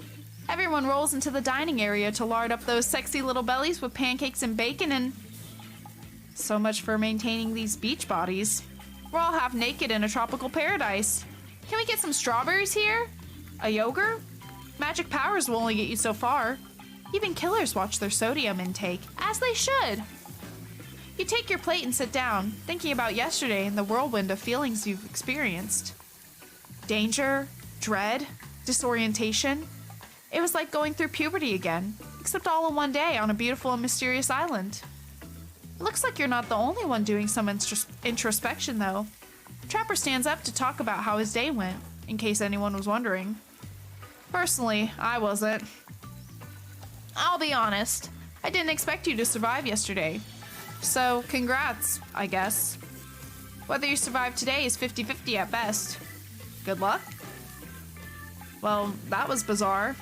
Back to your Nope. Now Huntress steps up to talk about her feelings. At this point, anything could happen. I'm open to all the possibilities that this strange island has in store. How open-minded! Ah, well, that surely must be it. No one else would really stand up during breakfast to... And just like that, here comes Spirit. If I look especially well-rested this morning, it's not because I slept well. As you know, I'm much too dedicated to finding revenge to ever sleep again. But because you all really left me alone yesterday to my best not constantly annoyed self, I thank you for that. You are so welcome. Now, if you don't mind, I'm going to go back to quietly resenting being trapped here with all of you, while looking cute doing so. Love that for you. Guessing Wraith has had enough time to work up the courage to speak in front of a group. Ah, perfect. There he is. Take us home, Wraith. Oh, hey. That was fun yesterday, huh? I mean, not like too much fun. That would be weird. But like a good amount of fun. And now they're all looking at you expectantly. Wait, are you supposed to stand up and explain how yesterday made you feel? I think I need to process everything by myself. I'll see y'all soon. Damn, what a power play. Keep 'em wanting more. You're getting good at this game. Sexy, true-to-life experience. Shame you didn't eat any breakfast, but so be it. Well, goddamn, I'm gonna pass out again. After breakfast, you head to the hot tub by yourself to clear your head. Yesterday was, in short, a lot. Before you get there, though, something catches your attention. You hear that? Who are you addressing? Me? Well, yeah, I guess. That is okay, right? You know, I might be pursuing a relationship with one of these four fine killers, but it feels like the person I'm getting to know the most is you, narrator. It's only okay in so much as it serves to illustrate that you've lost your mind, seeing how I'm not real at all. Yeah, I heard it this time. I think it's coming from behind the pool shed. No, stick it in there. A little more? A little more? Oh yeah, that's it, yes! How does that feel? Intense. Nice. Yeah, that feels right. This is uncomfortable. Now I want you to take that and put it right. Yeah, you know what I'm talking about. Just like that. Exactly like that. I swear I had no idea these two even do, whatever they're doing. I'm afraid to look. Please say something so they know you're close by and can hear everything. Oh wow! Look at this super cool bottle of Trickster brand suntan lotion someone left on a chair. Anyone know where I can buy some? Damn it! Oh, come on! A little privacy, please? Dwight is panting, and Claudette has a crazed look in her eyes. Sorry! I didn't know how else to let you know I was here. And that I could hear you, well, you know. Know what? What do you think we were doing? You were doing... I don't know exactly what you were doing, but it sounded like, fun? You think two people trying to find new ways to kill each other in a desperate search to make their own death permanent is fun? Oops. We get 5 minutes to ourselves every day, and we spend it hoping if we stab each other in just the right spot, we won't get resurrected. I've come to believe that the key is finding the exact place we need to bleed out from. And I believe that that place is in our appendix. Why else would it be there? Makes sense to me. Did you actually think we were me and him? Dwight? You don't have to laugh that hard. They get it. My life is a nightmare, and yet somehow it's never been worse than right now. Let's go, lover boy. I noted all our entry wounds and our 5 minutes is up anyway. Good luck, Minty. You're going to need it. And hey, if you figure out how to escape this island, please make sure your ghost tells us how. That was both a tragedy and a comedy. A cragmedy. Shut up. I like it. Anywhere. Where were we? Oh yeah! You're heading to the hot tub by yourself to clear your head. Yesterday was, in short, a lot. So far today has been exhausting too.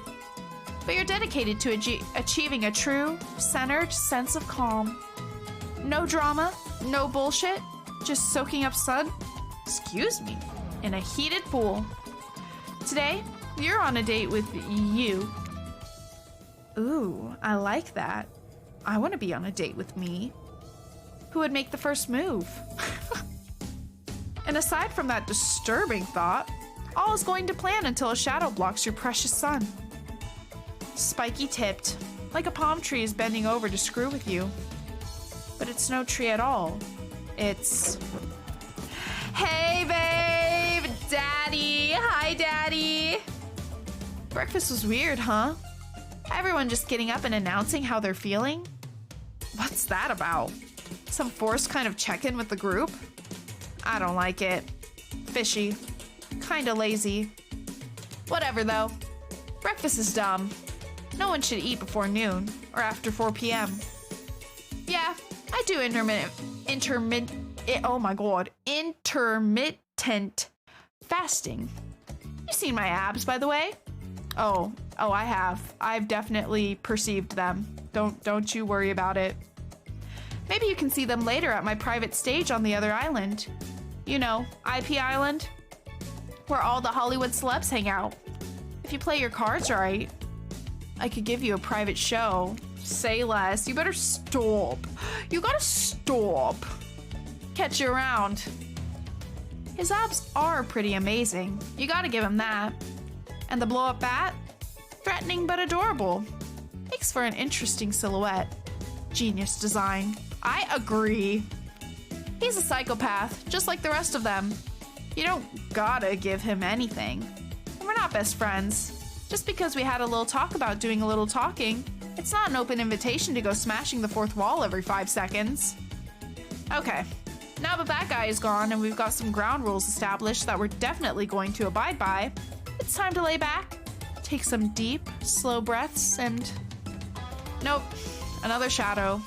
These people will not leave you alone. Let's see who it is this time. Oh, it's Wraith. That checks out. You two have gotten pretty cozy. Hi. Sorry if this is too forward, but do you want to get out of here?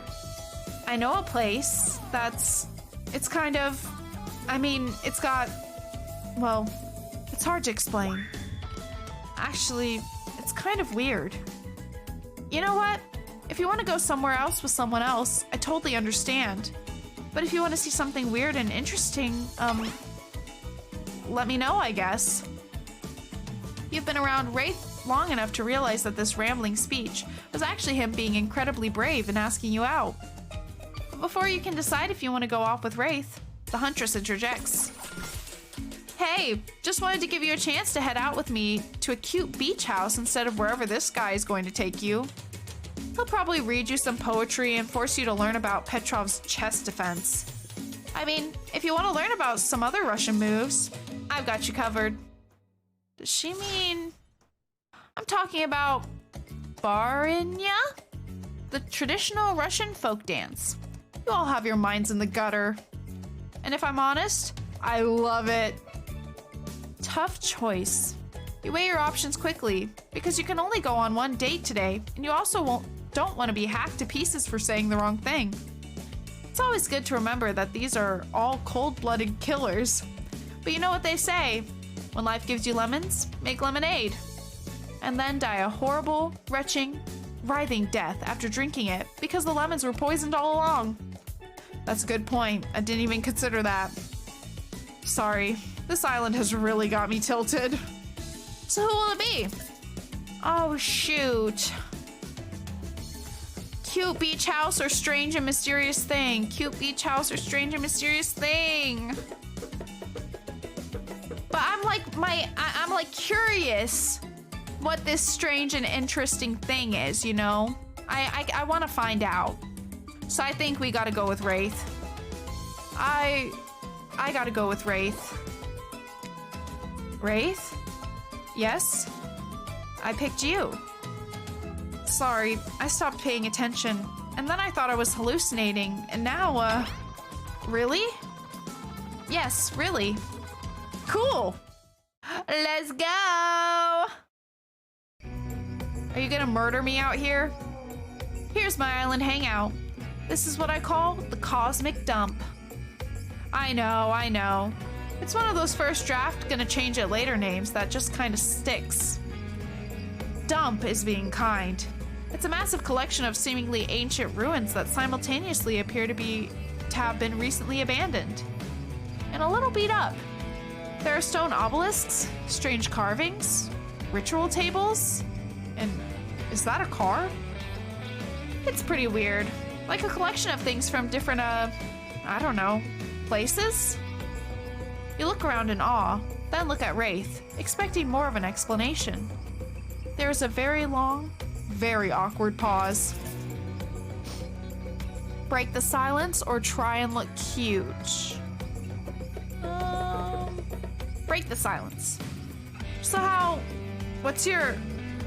just as you decided to talk, Wraith also worked up the courage to say something. How adorably awkward. You both stop talking, wait a second, then start talking again at the same time. This is hard to watch.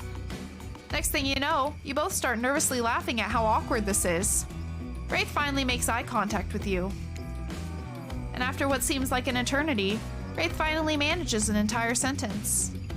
So, what brings you to the island? I have no idea. You're not going to explain what this weird place is? You.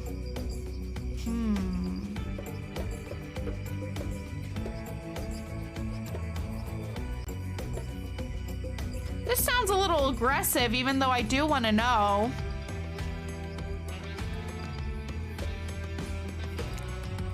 I have no idea. An honest answer. Wraith lights up, the most excited you've seen him. Oh, turn up, he liked it. Me neither. And that's all he's got for you. This guy is a hard nut to crack. Wraith looks at you with his always sad puppy dog eyes, searching for something to say. Anything to talk about. He clears his throat. I have something very important to tell you. It's about something very special to me. It's not something I tell everyone, but you know how important honesty is to me. I can't expect that from you if I'm not honest in return. Oh great, I bet he's got crabs. It's about my special bell. Bing bong! What? It belonged to my father. He gave it to me before he and my mother, well, they had to go away. If I was ever in danger, I was supposed to ring this bell. It didn't really work, but it's all I have of my family with me. Damn, that's sad. Wow, Wraith, thank you for telling me. Wraith pulls it out. The bell, I was just about to say. This game fucking knows. Well, I just think it's really nice you picked me to hang out with, and, it's the bell. Bing bong, bing bong. Wraith gives it to you. The bell. He gives you the bell. Get your mind out of the gutter, jeez. Okay, I was actually thinking of the bell this time, okay? Gosh, it was only the one time, all right? I want you to have it. Please take care of it. How can I take this? It's the one thing you have left of your family. Sir? You know how much it means to me. I promise I'll take such good care of it. This is the sweetest gift. Wraith smiles, but even when smiling, his eyes seem sad. You smile back, knowing what a gift he's just given you. I mean, it's kind of shitty because you can't really do anything with it. but it means a lot. Not to you, though. To someone else. Still, cool gift. You're both searching for something to say. Anything to talk about. During the awkward silence, you look around the dump, spotting some kind of ritual table, stained with blood and littered with various bottles. Nearby is what looks like some dangerous potions. What was this ancient cult up to? Oh, look at that. Looking to shake up this date? Is this a date? Yikes. Anyways, looking to shake it up, you approach the potions and pick up the fanciest one. So, what will we do next? Pour out those potions, mix those potions, drink that potion. I'm a mixologist. You take the potions and start mixing them. Wraith will probably like a science lesson, right? Your new mixture starts to smoke as Wraith's eyes go wild. The glass explodes, taking out the other bottles in a domino effect of highly poisonous liquid and tiny sharp shrapnel. Wraith closes his eyes. You run up to him and shield him from the explosion. Wow, you certainly know how to make sparks fly. Whoa! Wraith with the double entendre. Kinda lame, but I'll take it. Wraith nervously smiles. He's endearingly awkward. So, I guess, tell me about your family. I have no family. I remember my parents. I remember my grandmother. Mom and Pa Mitt. Oh, that's not true! I remember my parents. They were always fighting.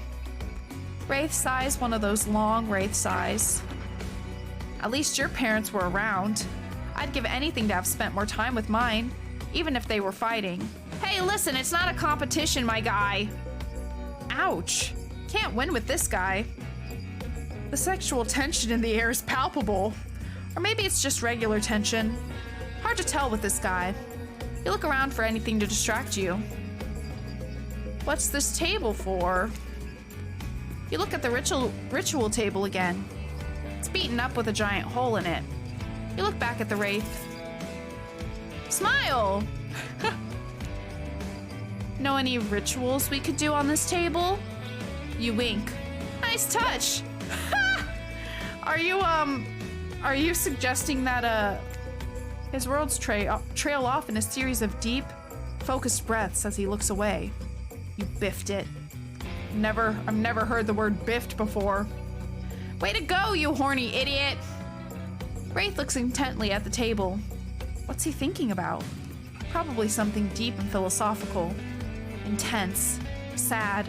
Something about the inherent nothingness. Wanna play cornhole? Or that. The hole in the table makes a great target. Here, we can use these skulls I found laying around. That's totally respectful. Well, this is definitely a more fun date activity. It's easy. Just stand back and, toss them into the hole. Don't worry if you miss. There are lots more skulls around. Toss that little skull. Let's do it. Ooh.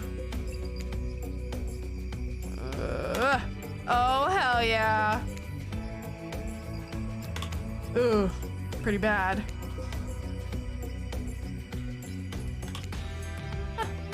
That's okay. Ooh, very bad. It still said not bad though. That's alarming.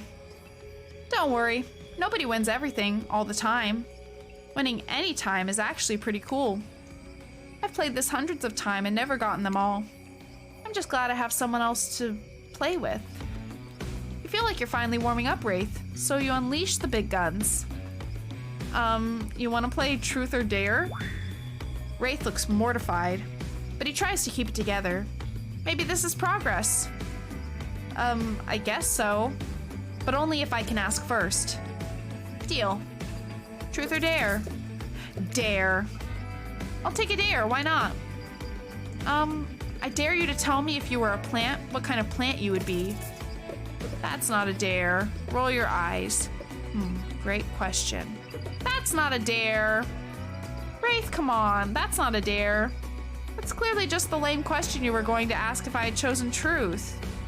No, it wasn't. But, I can try to, come up with a dare. More hemming and hawing from Wraith. He sure has mastered the art of looking uncomfortable. Okay, next time you see Trapper, spank his butt. You cackle. Deal. Truth. If you could date anyone else on this island, who would it be? Wraith buries his face in his hand, so embarrassed. What was that? He looks up at you, stone-faced. I hate this game. Whoa, buddy, I get it. This is pretty weird and kind of slapdash, but there's no need for insults. A lot of people worked very hard on... Oh, he's talking about truth or dare, not hooked on you. Never mind, as you were. I'm sorry. I get it. This kind of game isn't your vibe. I shouldn't try to... No. I'm the one who should apologize. No, it was a dumb question. It's just truth or dare makes me feel... Thank you for being patient with me. I need to try to be more open with people. Starting now. Wraith clears his throat. In that way, a lazy rider would make him do if they wanted to signify something important and different was coming up. Let's see if we're right. Do you have my bell? I want to show you something. We were right. Take a drink? Oh, okay, yeah. Let me have a sip of tea. Is this not a drinking game? Damn. Missed opportunity. Of course I have it. You reach for it. But it's gone. Oh, shit. Wraith furrows his brow. I swear I had it. I don't know what could have happened. We'll need to find it But Claudette and Dwight burst in and interrupt. Seems like they have a very dramatic announcement. We have a very dramatic announcement! See? Told you so. But it needs to take place at the beach. Oh. What about the bell, though? You arrive at the beach, but something feels off. You can't quite put your finger on it, but you feel uneasy and cold. And here's why. Spirit appears as if from nowhere. Hey, Minty, bet you didn't expect this hot piece of sass. What? Goth girlfriends can't make silly, sexy puns from time to time? Dwight and Claudette, scram. Yeah, I use these two simpletons to dupe you. You're easy to dupe. Maybe because deep down, you wanted to be duped. There's no way Wraith can be keeping you happy. Spirit's usual disaffected nature has given way to some combination of disgusted and desperation. And it's kind of working. Wraith's a fake. He's not even a real ghost. He only pretends he doesn't want people to care about him. But really, that's all he wants. And he wants it more than anything. Ugh, can you imagine wanting something? So cringe. I bet he won't even tell you his theory about this island. What a fake. You deserve to be with someone real. A real ghost. Someone who really doesn't give a shit. Someone who doesn't even care if you say yes or no to me. You're right about Wraith. You're a hypocrite. Don't even answer. Huh. You see through her desperate last-minute attempt to win your affection. It's almost sad. You turn around and walk back to Wraith without so much as saying a word. You came back. No one ever comes back. Oh, that's so sad. Wraith is shook. Are those tears welling up in his eyes? You can't tell because he looks away. There's a sniffle and he looks back at you, beaming. I want to show you something. You follow Wraith to a corner of the ruins that you haven't seen. He brushes aside some dead leaves and branches, revealing a hatch in the ground. Want to do the honors? The hatch! You open the hatch with some effort and lower yourself into a long tunnel, grabbing onto a rusty ladder and beginning your descent. Be careful! The hatch! Oh shit! Oh, so romantic! Look at that! You descend into a spooky, dimly lit room. It looks like an ancient ritual chamber with torches, tapestries, engraved skulls, and animal remains. Damn, the whole set. On one end is a set of intricately carved locks and cuff mechanisms on the wall. A torture area? On the other side is a table with potions, books, and maps. Look at the book. You pick up one of the larger leather-bound books, and Wraith walks over, opening, to a specific page. You see incantations, symbols, a drawing of someone chained to the wall. A different language you can't read, except for the words Cult of the Black Veil. Conveniently, those words are in exactly the language you can read. From everything I've found, I think these are the ruins of an ancient cult. They seem to be devoted to some type of sentient evil. I think they used this island. Or maybe the person they worship did. And I think they used this ritual site to travel to and from the island. I think they sacrificed people on this torture wall in order to open some portal out of here.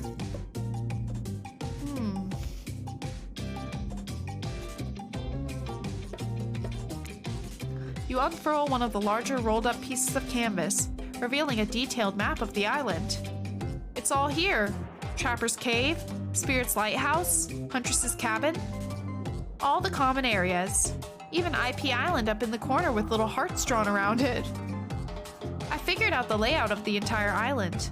I need to know what it is I'm trying to escape from. Look at the wall. You walk over to the wall and examine the chains and locks. It looks like some kind of torture wall. Wow. What happened to people here? Did they keep prisoners? It looks like they were tortured, but from what I've been able to dig up, it was something more. Ritualistic, serving a larger purpose. I have reason to believe those prisoners weren't alive for long. Do you think the Cult of the Black Veil is still around? Are we in danger? Thank you for the hydrate, Silver. I don't know. Maybe. But I have a plan. All we need? And right as you're finally about to get some of that sweet, sweet information you've been lusting after, Claudette and Dwight pop up again. Y'all, I thought y'all wanted me to tell you if I found a way out of here, but you keep interrupting and stopping it. Jesus. This time they swear it's a good reason. I promise we're not being manipulated this time. Honest. It's time for dinner, you silly gooses. Come get some food. Will I actually get to eat this time? Dwight, for the last time, the plural of goose is geese. Sorry, I keep forgetting. God damn it, Dwight. What a fun day you've been having. I can see it written all over your face. You're shining. And that's not just the remaining anxious sweat from spending an afternoon courting a psycho killer.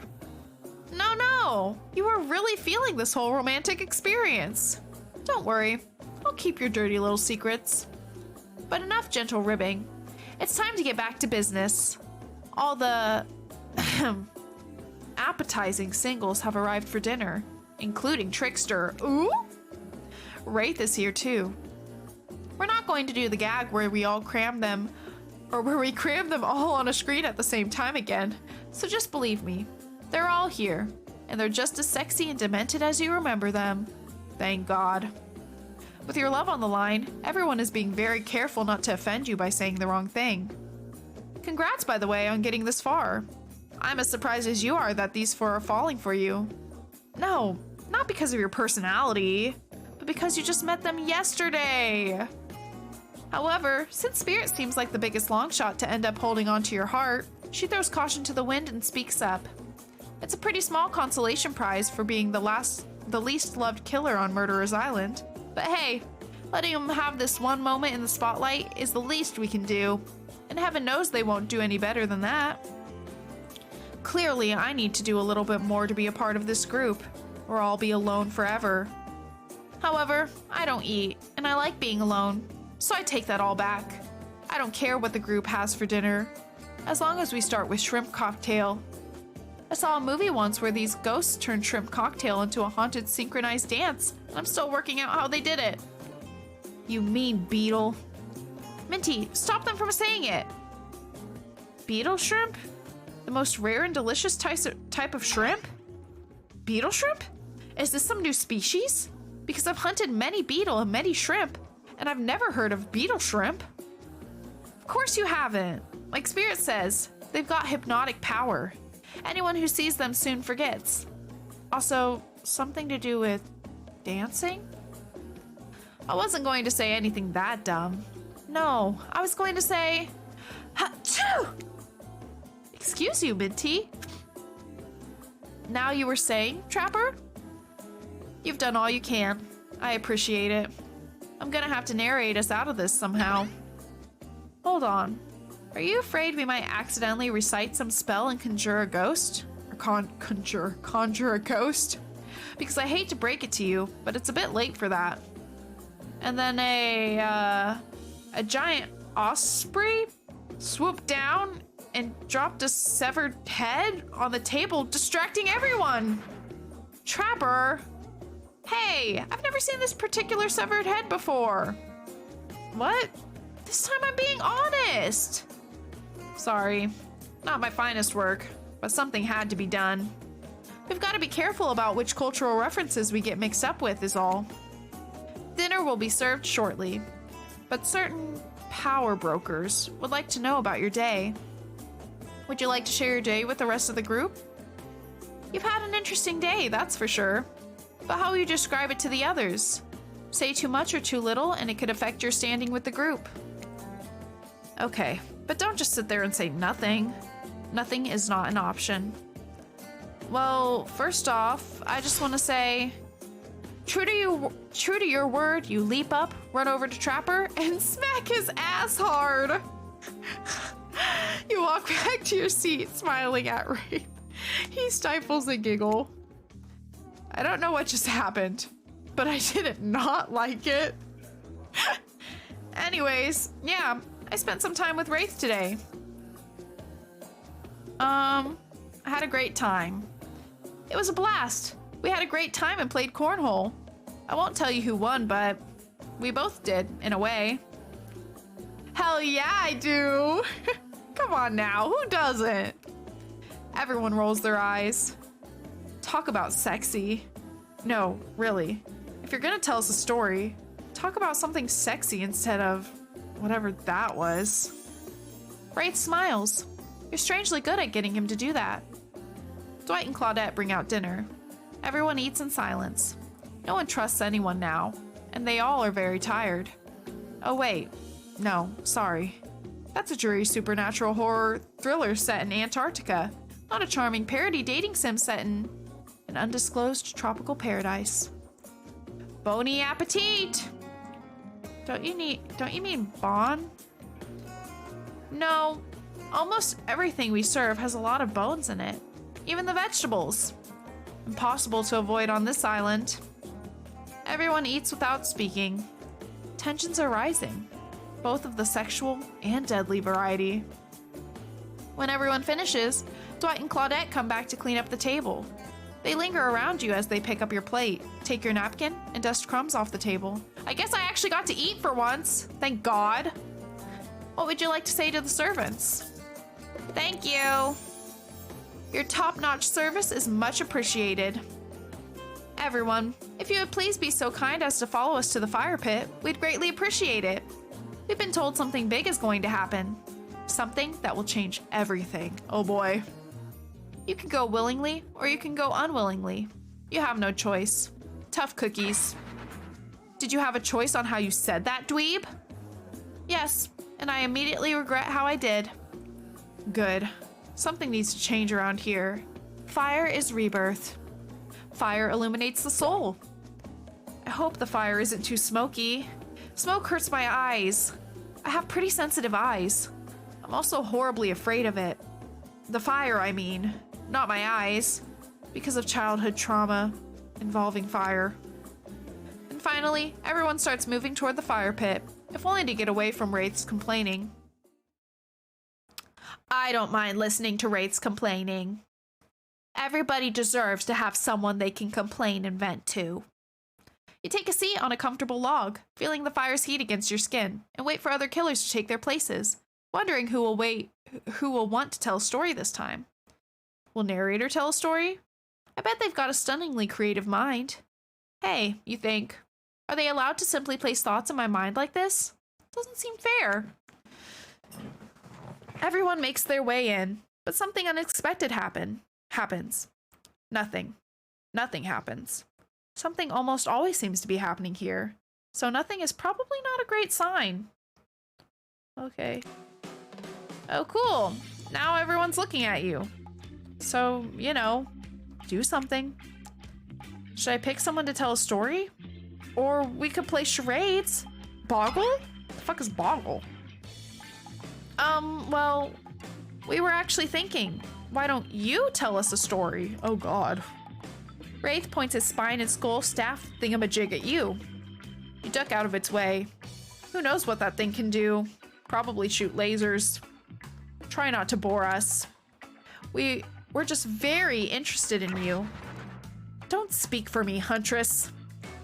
Now you can't tell if you're warm from the fire or if it's just your nerves heating up.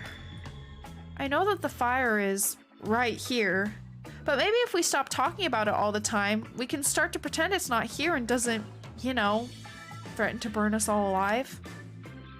He's not supposed to hear me. Get out of here, Wraith. Minty was about to make an important decision about telling a story or not. We'll try. Sure, I'm game to tell a story. I hope it's a mystery. Okay. So what type of story do you want to tell? Romance, adventure, or action? Let's do a romance too. I'll tell a romantic story. About two lovers who take poison together and die foaming at the mouth? Or about two strong hunters who meet when they both try to bludgeon the same wily Wolverine? Not quite. It's about my parents. Oh great, Wraith isn't gonna like this. They met at a party in college. He was hosting. She'd been dragged there by some friends. They couldn't have been more different. And yet, as the night went on, they were drawn to each other. She made fun of his taste in music, and he took an interest in her major, women's studies. They are married within 2 months. Damn. Bit soon to know if you can trust someone, don't you think? It's so sweet. Exactly. Well, I'm surprised he liked it. I learned a lot about love from them. If you know, you know. Some people don't need years to get acquainted with their partner. Love could spark from a mere look across a campfire. Now you've got their attention. Each killer is furiously attempting to catch your eye from across the fire pit. Except for Trickster, god damn it, of course not him, who has wandered over to the bar and is loudly playing his own music on headphones to drown you out. Sounds about right. Okay, that was not a very good story. I don't mean to insult you, but it was actually quite bad. Sorry, but this narrator keeps it real. We can't just end there. Am I gonna play this off stream? I might play other routes off stream. Maybe. We shall see, we shall see. So, who else would you like to hear a story from tonight? You look from killer to killer, trying to decide who might be the most entertaining. I kind of want to see if Wraith has a story. We're really hitting it off with Wraith, you know? I just feel like something's there. Something's there. Well, I guess if you want. Let's see. What story could I tell? What was the last dating sim game you've played? Like real dating sim, not ginger dating. What was it called? I didn't play like very far into it because I don't really play dating sims. What was it called? I think it's called like Our Life. It's a free game on Steam. It's really cute though. I want to play it again. I started playing it one day when I was feeling like really bad. Like I was having like a bad mental day. And it was like a very like comforting. It was like a very comforting game for that mood or whatever that I was in. But yeah, I wanna play it again more. But yeah, I mean, I mostly picked up this game just because it's Dead by Daylight, you know? But I do like dating sims. I just don't play them very often. I could tell you one about Mami Wata, a beautiful African sea goddess who would lure men in with sex and then reveal her true form as a half woman, half fish, making them swear to be true to her and no one else. What an icon. Long story short, it usually ended up badly for the men. Icon! Webtoon scratches that itch. True, true. Well, I've played a few like otome, like app kind of games. And I like them, but either there's like a bunch of microtransactions, you know, or you have to be like really patient to get through the story. And I just haven't really played like those kind of games like on my computer, you know? But yeah, the webtoons definitely fulfill that. And honestly, like the farm sims too. Because I like games that have like romance in them, but it's not necessarily the whole focus. I'm like that with books too. I like books that have romance in them, but it's not like the whole point of the book. You know what I mean? It's just kind of my preference, I guess. Which is the end of that story, I guess. My bad. Let's see. Hi, Golden, how's it going? I hope you're having a good day. Thanks for stopping by. There's that one about the mysterious cult that would demand a human sacrifice to, no, that's no good. You don't want to hear that one. I'm glad to hear it. That's good, that's good. Hey, you know, tomorrow's Wednesday. We're almost halfway through the week. Let's fucking go. I'm friggin' ready. There's the living tree. Its branches were more like tentacles, and it oozed a strange liquid from its bark. Ugh. One time a girl I knew drank the liquid. She disappeared that night. But a week later, a new tree appeared. It had a very familiar looking face etched into the bark. No, that's a bad story. That could never happen. What about something truly horrifying?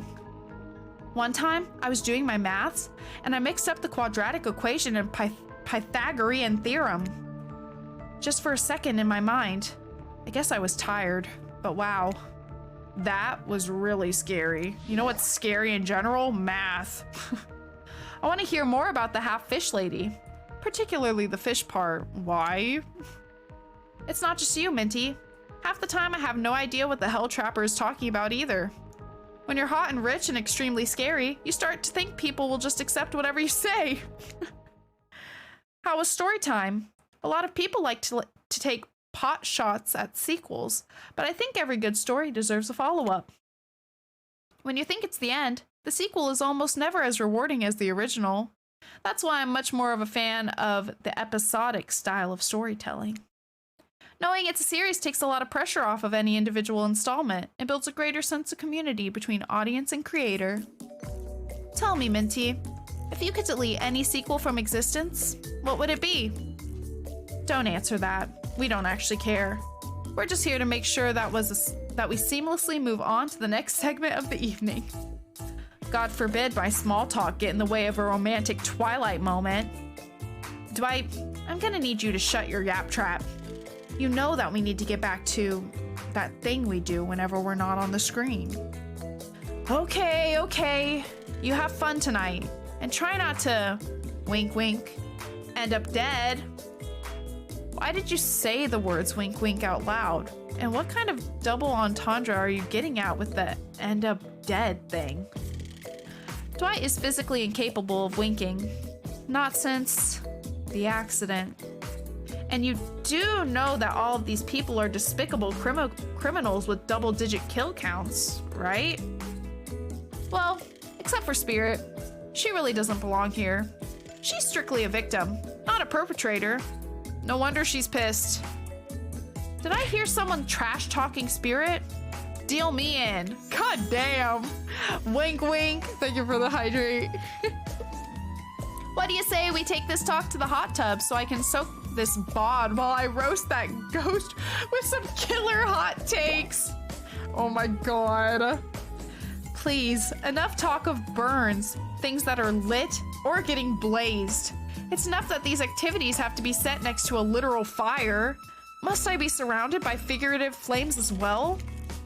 What if we turned and ran as far away from this place as we could? Just you and me. On those spindly legs? You'd probably tire before you got too far. If it's running away to someplace more secluded Minty is after, they should obviously join me. Have you seen these legs? Pure power. All this talking and no Yanraris, although you're continuing the theme of streaming with energy. That's true. I finally feel like I have energy. I've been tired all day. But I'm feeling pretty good right now. No Yanraris, you're right. Not that my walk speed really reflects my giant stature, but that's because I choose to move slowly for stealthy reasons. It's my own choice and it's completely logical. Why is everyone so obsessed with comparing themselves to each other and creating drama? I'm so over all that. Don't you get it? Society wants to trick you into fighting with each other so that corporations can swoop in and sell you fake solutions to all your fabricated problems.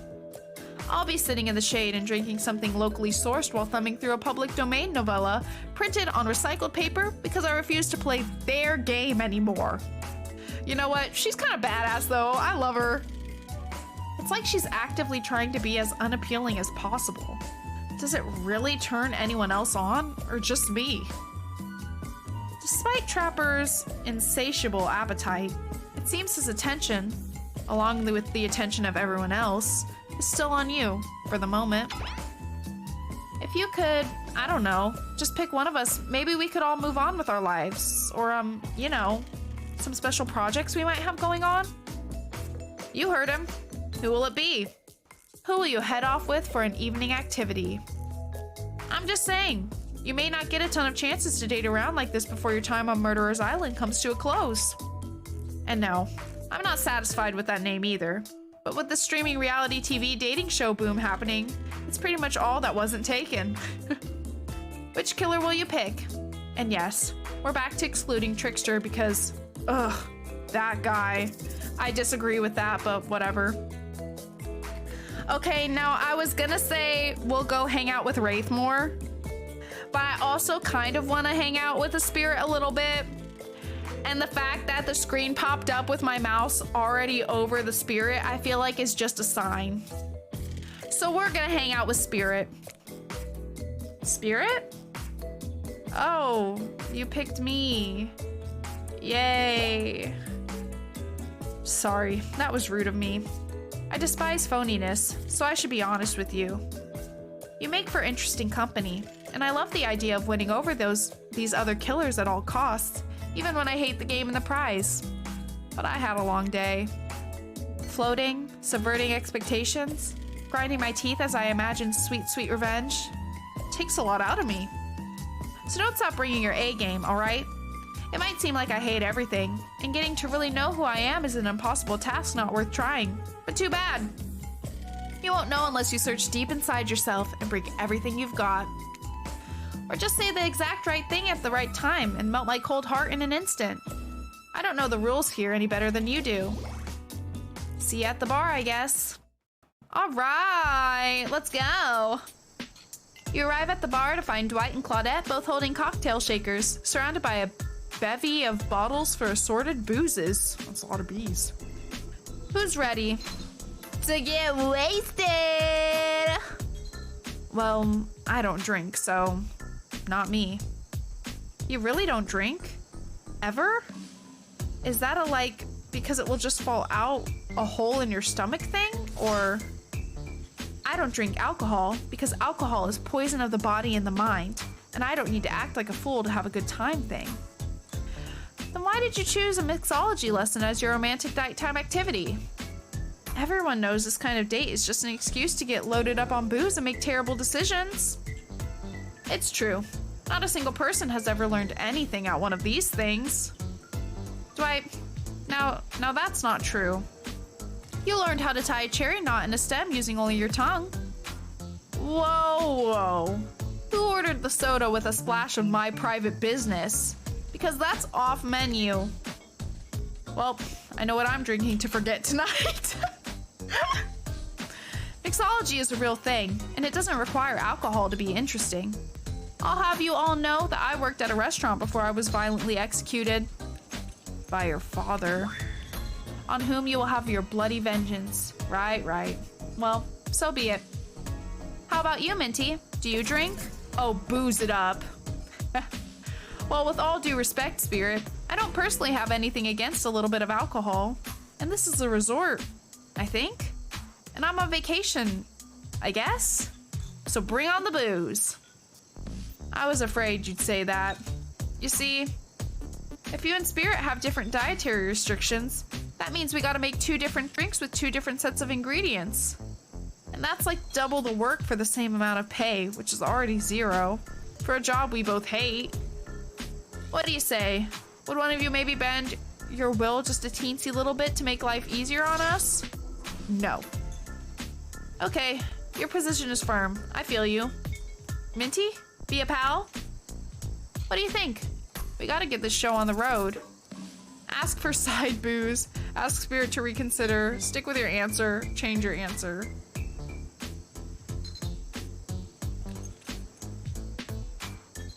What does side booze even mean? Spirit underage serving minors alky? Nuh-uh. Nuh-uh. And I never did, okay? It was a non-alcoholic drink. I don't know what side booze means, but we'll go with that, I guess. What if I did the alcohol-free mixology lesson, but you just slid me a bottle of something a little harder to pour on the side? I can take care of myself. Amazing idea. See that, Dwight? That's what a clever compromise looks like. Turn up! Not sure what that's about, but Dwight seems a little miffed by it. After a deep sigh and an eye roll, he reaches for an expensive-looking bottle on the top shelf and then sends it gliding down the bar to you. Enjoy! She got side booba, hell yeah.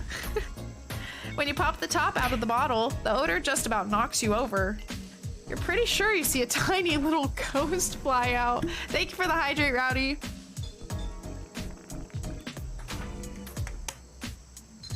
I just looked back and Angel is like intently watching me play. Do you love it, Angel? Do you love the murder dating sim? And thank you for the stretchy, Rowdy.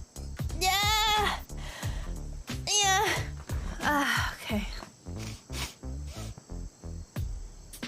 When you pop the top off the bottle... Oh yeah, we read this. Only the finest. A bottle of our signature Island Fernet?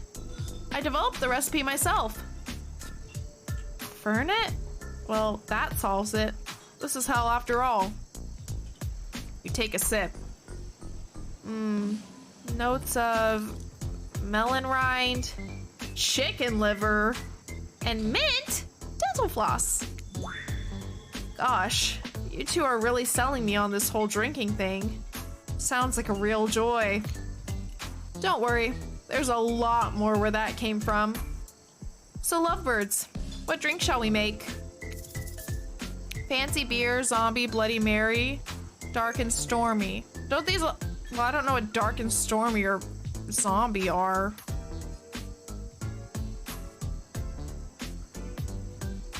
But aren't the other two alcoholic? We'll do... zombie. A zombie sounds pretty fun, right? Is that some kind of sick joke? Whoops. Oh, no, sorry. You didn't think I meant you, did I? I would never. It's not an undead insult. It's some kind of kooky retro cocktail. It has a bunch of ingredients and a signature look. I thought we could make one. And the best part? They're served out of an empty skull. You see Claudette's eyes go wide as she makes "cut it out, dummy" hand symbols to Dwight. An empty skull-shaped glass, not a literal skull. We don't have any of those on hand to pour drinks in. And even if we did, yuck! Am I right? Okay, you've got my attention. So what's in one of these? You do actually know, right? And you promise it's a good drink? It's definitely not a joke about my semi-undead state? Yes, of course I know! Don't worry, we've got plenty of ingredients at our disposal. Why don't you show us? You're gonna do it live? She's gonna be so impressed by your mixology knowledge. You got this. We're going non-alcoholic. So first, we'll start with a substitute for the... Oh dear.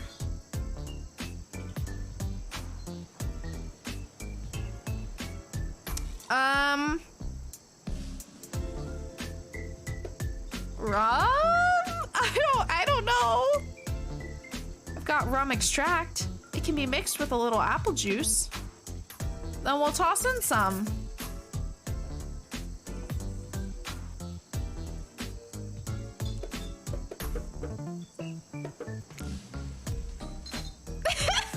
I think you might be confused.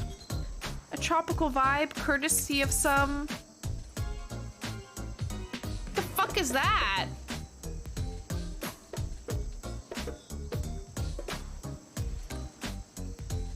I don't know.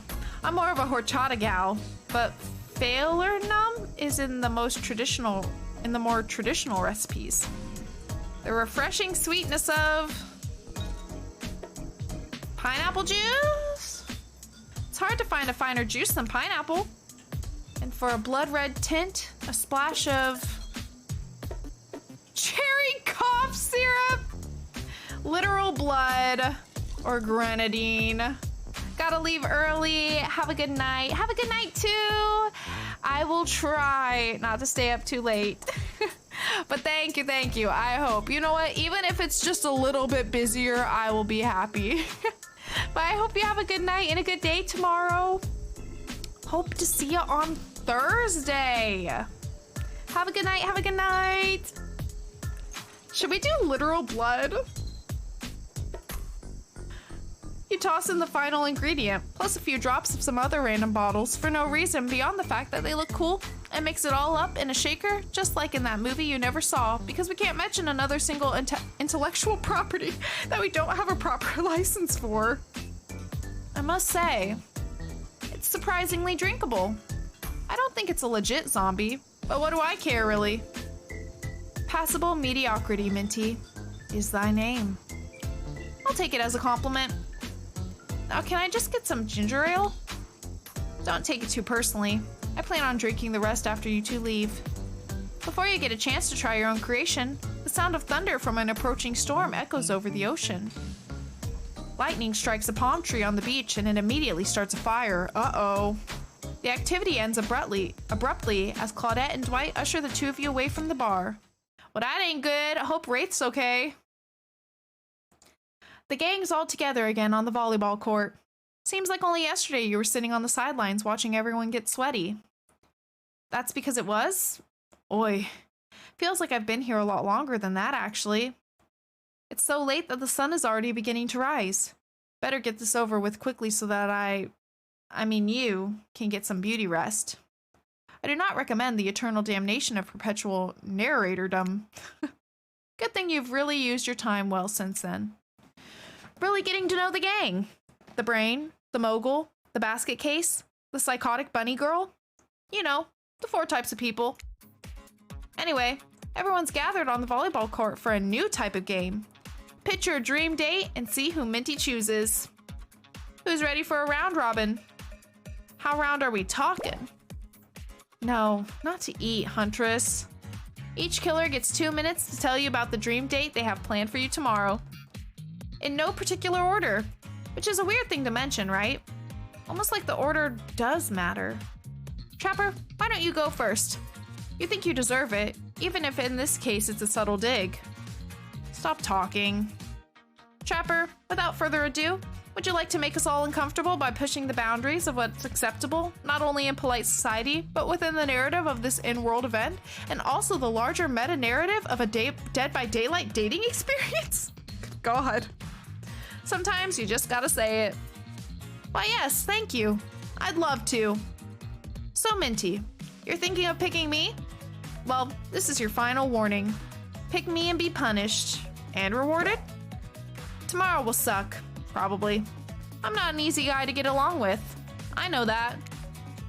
But I can tell you this much. I'm hiding a secret on this island that will make fans shit themselves with excitement. If you like Trapper, you're gonna love it. And if not, you're a maggot. Also, everyone, even confident, sexy ladies in rabbit masks, better stay the hell away from my yacht. Hit us, Spirit. Figuratively. Damn it, Dwight. You gotta watch your words with these people. Tomorrow, you'll spit in the face of God, die, and be reborn anew. That's it. If you're not intrigued by that, I don't want you. Go draw crayon art with Trapper or dig up whatever mysteries with Wraith. I don't know what those guys do all day. Do you want to at least specify which god you'll be spitting in the face of? All of them. Okay then, so hydrate tonight if you intend to hang with Spirit. Got it. Trapper, without further ado, would you like to make us all uncomfortable by pushing the boundaries of what's acceptable, not only in polite society, but within the narrative of this in-world event, and also the larger meta-narrative of a Dead by Daylight dating experience? A freaking mouthful. Sometimes you just gotta say it. Again, I guess. Why yes, thank you. I'd love to. So Minty, you're thinking of picking me? Well, this is your final warning. Pick me and be punished. And rewarded? Wait, why is this repeating? It's like for real repeating. Okay. Alright, well, I don't know. I'd really prefer to just tell Minty privately. I don't really know how that's going to work with these game mechanics. What if you just whispered it to Minty? Wraith considers this for a long moment. Too long. That's fine. Without moving, Wraith lowers his voice to a barely audible whisper. Tomorrow we have to find my bell. And then I can finally tell you what I've been working on. It's going to be really special. The kind of thing where we will really bond. And maybe finally get off this island. And maybe then we can go on a real date. Oh shit! You done? Is that it? Wraith nods, proud. And time's up, everyone. Gosh, you'll need to dream about these options so you're ready to choose in the morning. Now go dream about all these swoon-worthy options so that you're ready to make a choice come dawn. Have a swell night. Did you two forget to mention something? Hello? Oh gosh, how could we forget? Before you run off to slumber peacefully, there's one more thing to do. No reality survival dating competition parody would be complete without singling out one of our contestants who is already teetering on the edge of a psychological break and giving them a little push. Hold up. This has been a survival dating competition parody this entire time, and I'm just now finding out about it? Come on, the signs were there. You just didn't read them. Welcome to Murderer's Island. It's now time to eliminate one of the killers. Ooh, it's like a butchering, but it hurts even worse. You can't kill a killer, but can you break their heart? Do you dare to even try? You mean... That's right. Tomorrow, one of these sexy slicers will not be eligible to take you on a date. Who's it gonna be? But why? Because it's dramatic? Because it's surprising? Because it's a classic reversal of fate? And it will hurt someone's feelings. Someone dangerous. What's it gonna be, champ? What's your thought process here? Trapper seems like he might throttle you in your sleep if you eliminate him. That being said, at least you'd see him coming. Spirit could be anywhere. She floats. And I hear she can disappear. Hard to track. Eek! If you get rid of Wraith, he might cry. And although I totally support normalizing men crying and being vulnerable, it just seems like he might be an ugly crier. Huntress?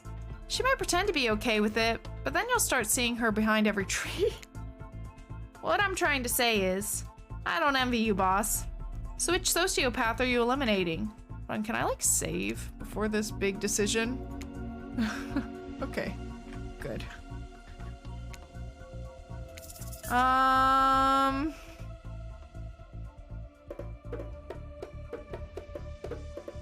Honestly, probably Trapper. Hopefully he doesn't actually kill me in my sleep.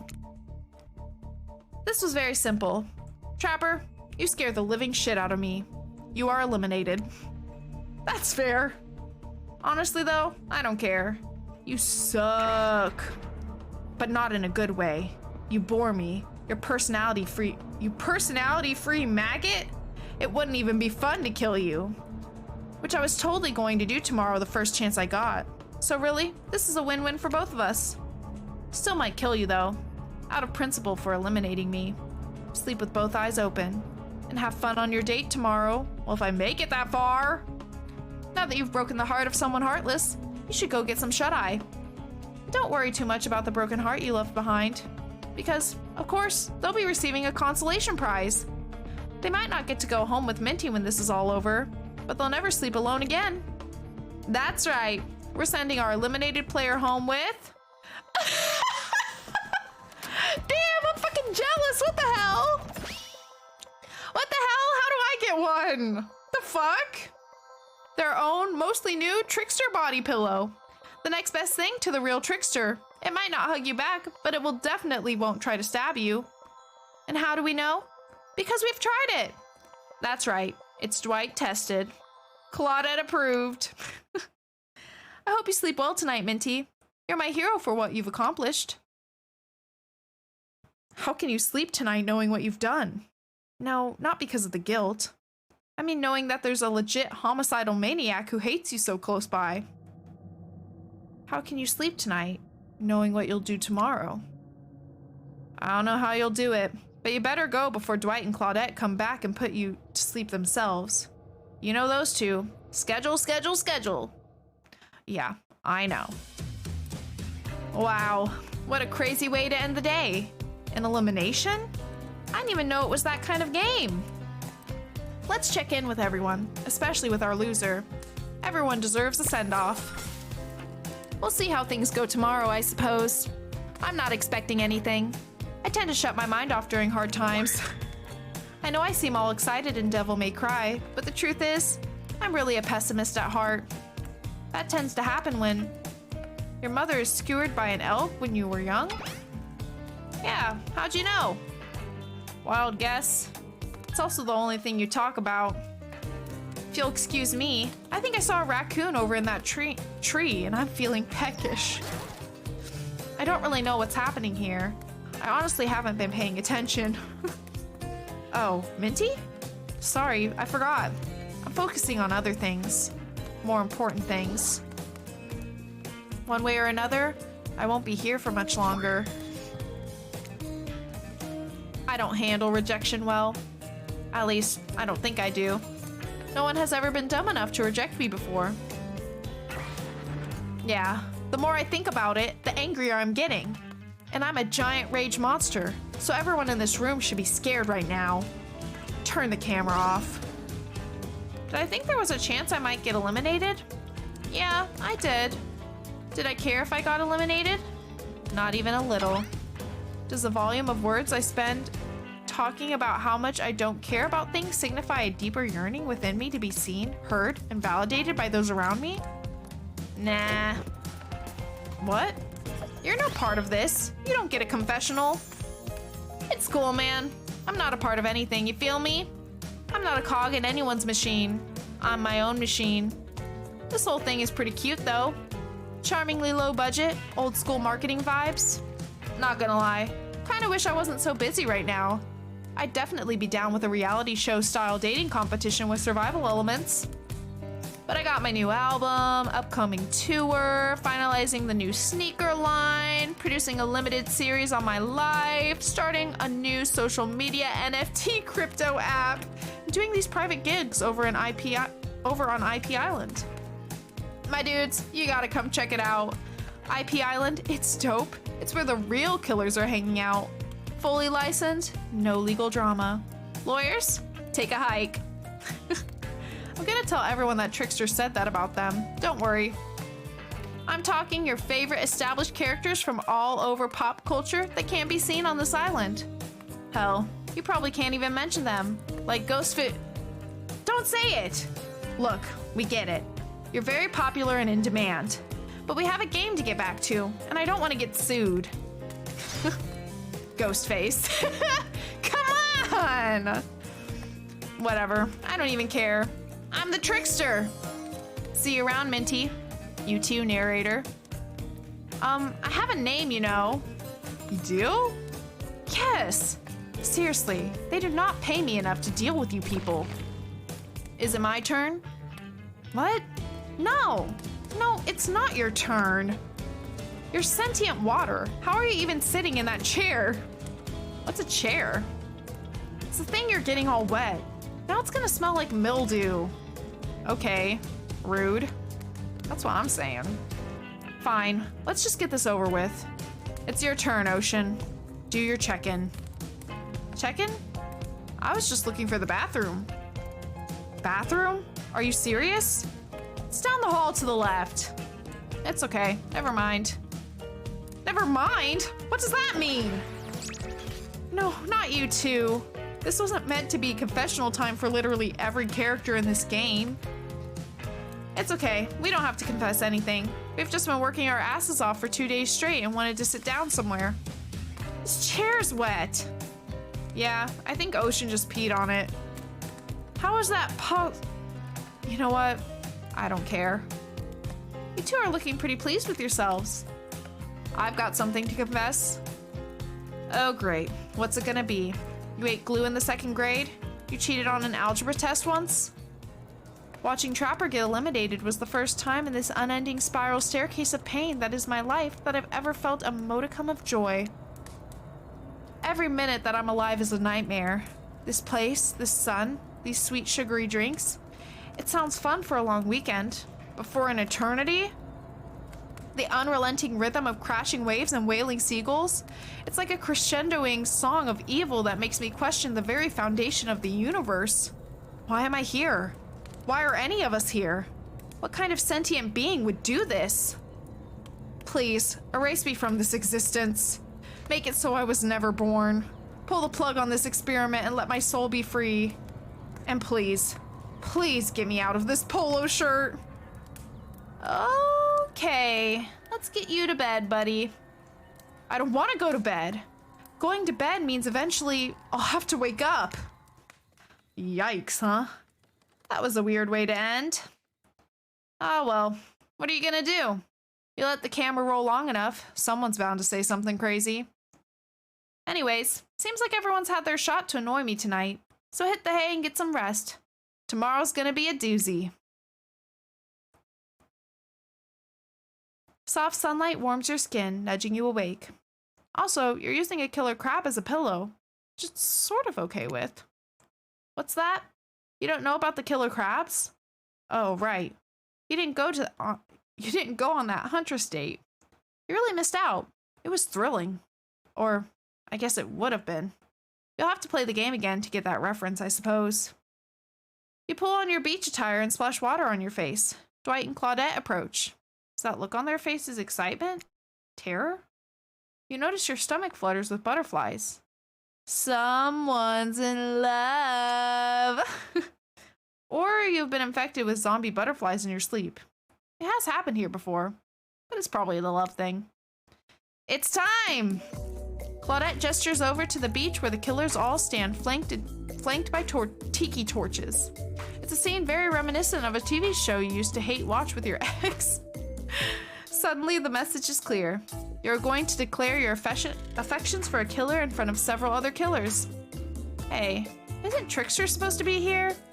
We paid him good money to make some half-assed cameos in this show. I'm gonna chew his agent out. But before they walk you over for your big moment, a little birdie told us that someone in particular has an extra strong crush on you.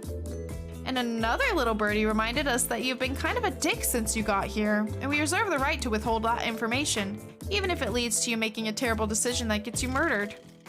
So, are you ready? Of course you're not, but too bad. We're on a schedule. Oh, I'm ready. I'm ready! You make your way over to the row of hotties.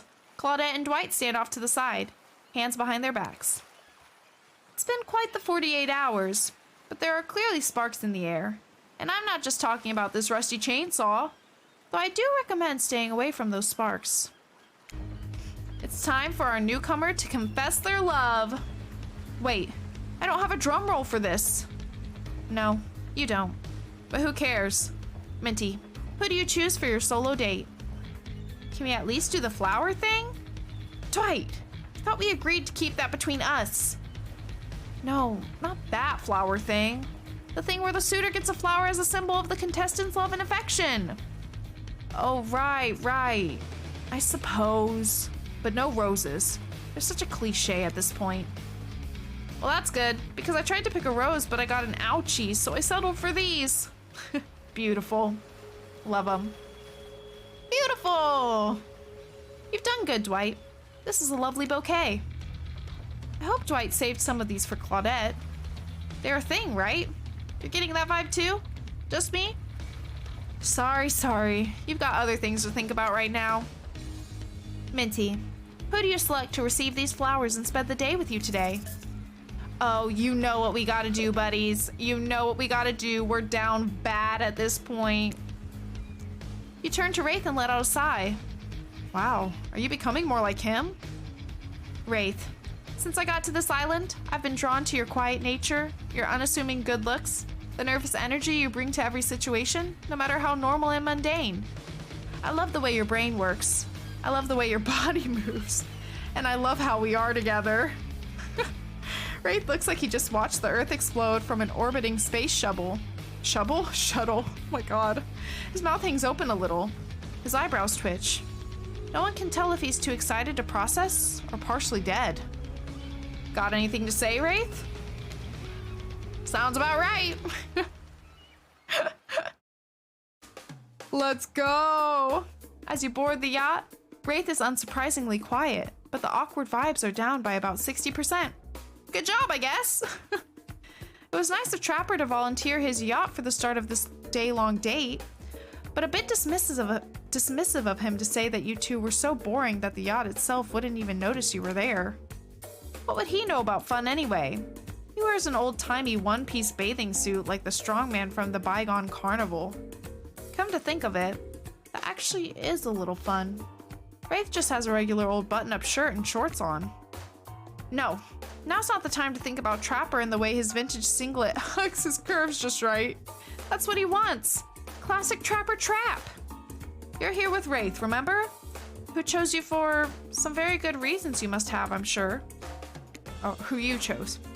You cast all other thoughts out of your mind and stand at the edge of the deck, looking at the ocean, wondering what's out there, where you even are.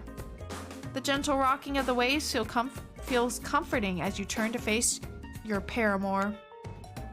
Wraith looks at the ground, holding Azerov's skull.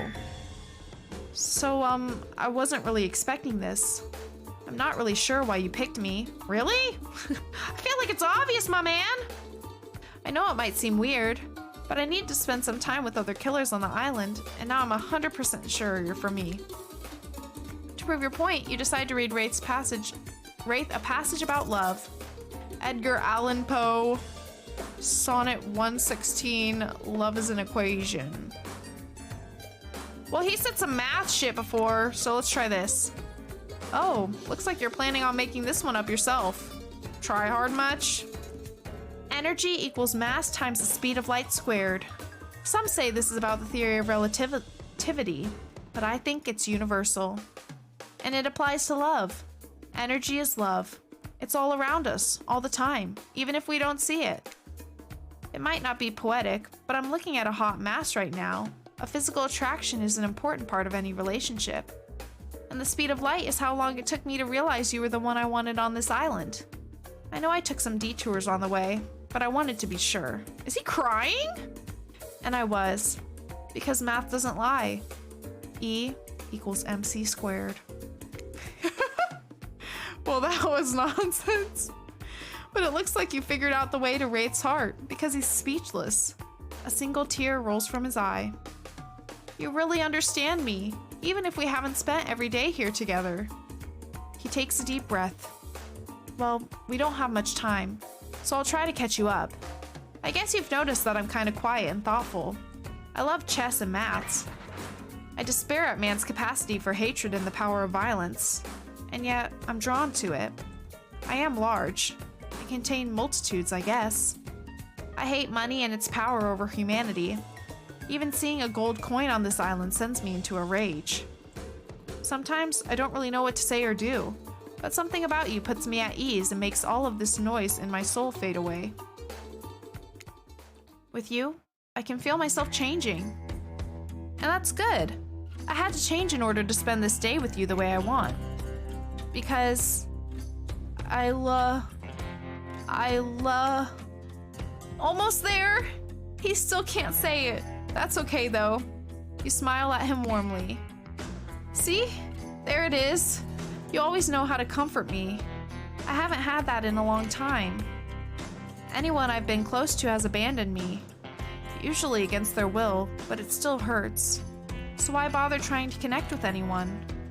They're just going to be brutally murdered while I watch or overhear or sleep through it. You put your hand on his shoulder.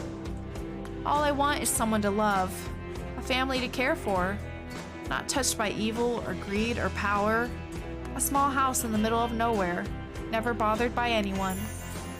You're the first person in forever I felt like I could see a future with. God damn! Wraith holds up Azerov's skull. When I came to America seeking a fresh start from the trauma and violence of my youth, I was tricked into the employ of a truly evil man. I did unspeakable things.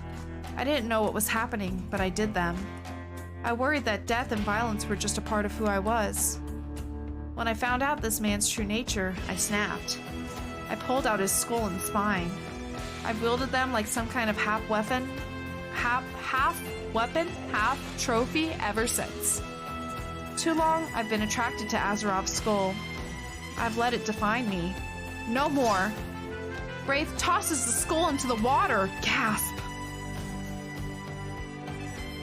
As he watches it sink, you notice a gold coin on the ground that dislodged from it. You know how Wraith is with gold coins. Oh no, what do you do? Leave it alone? Alright, sure.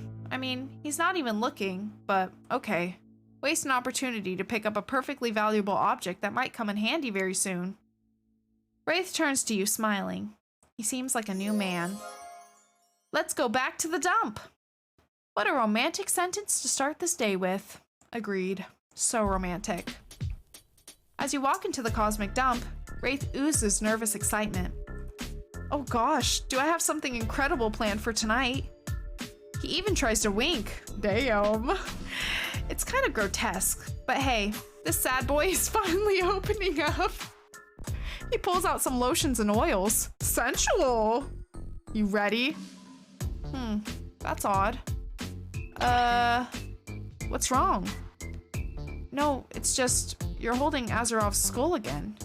You just made a whole big thing about how you feel like you've changed and you're not defined by it, and you threw it away? Yeah, I did. Azerov was terrible, and I'm no longer using his skull as my security blanket. This is his brother Paul. Also a really bad guy. Took care of. I have 20 of these things. All real bad guys. Ah, well. Guess you can't really change some people. Anyways, back to our exciting night to end all nights. I'll stay here and prepare. If you want to go find my bell. He takes a step closer and whispers, then when you come back, we can ring it. Oh my god! I'm gonna ring his bell? Wow, what does that even mean? I don't know, but it seems very exciting. And look what you've done to this anxious, shy boy. He's losing his inhibitions. And maybe soon, he'll be losing his clothes. Ow, ow! To get there, though, you have to find the bell. It's gotta be somewhere on this island, right? Where do you start looking? I don't know. Why would it be any of those places? Like, we never left this place. Take another look at Wraith's hot bod. Oh shit. That's not what I meant! I think I found all I'm looking for right here. Sigh. I told the writers not to give you the ability to choose what to do. Because then you choose dumb things like this and I have to give you a game over. No! God damn it. Hey, Daddy! God damn it! Where does it start over at, though?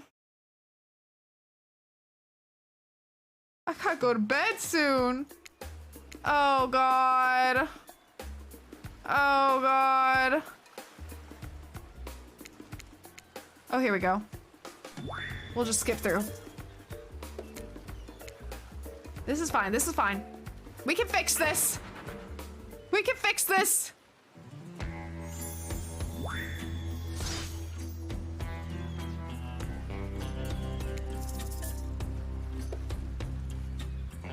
I'm gonna keep doing the same thing I did. Keep it the same.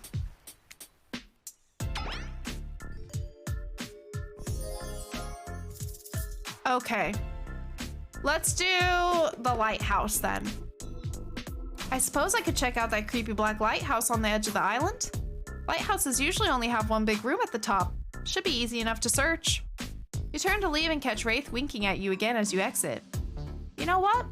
Maybe that wasn't a wink at all. Some of the mud he uses to cover up his face is probably dripping while he sweats anxiously. Ah, romantic. You arrive at the black lighthouse, optimistic and full of purpose. You don't see a bell anywhere. Spirit? Hello? Nothing. She's nowhere to be found. Let's be honest, her heart was never really in this process, was it? You start poking around, wondering if Spirit took the bell and hid it somewhere around here. Oh. Hey, hot stuff. Oh shit, you can't be doing this to me. You turn to see Trickster, casually posed, light reflecting off his perfect skin, all of his many, too many? Abs glistening perfectly. Doing some snooping? I'm looking for Spirit. Me too, actually. We were gonna do face masks, and I told her I'd show her around my stage over on IP Island. It's tight. All the killers we couldn't clear to be in this game are hanging out over there, just out of view of you and any interested parties' lawyers. Having a blast, doing shots, making content. Oh my dude, you have got to meet my good friend. Nope, stop right there. Not getting sued over a dating sim. I feel that. Hey, have you seen Wraith's bell anywhere? I'm not gonna lie to you, friend. I have no idea who you're talking about. But, you wanna maybe hop over to the other island? Check out my stage?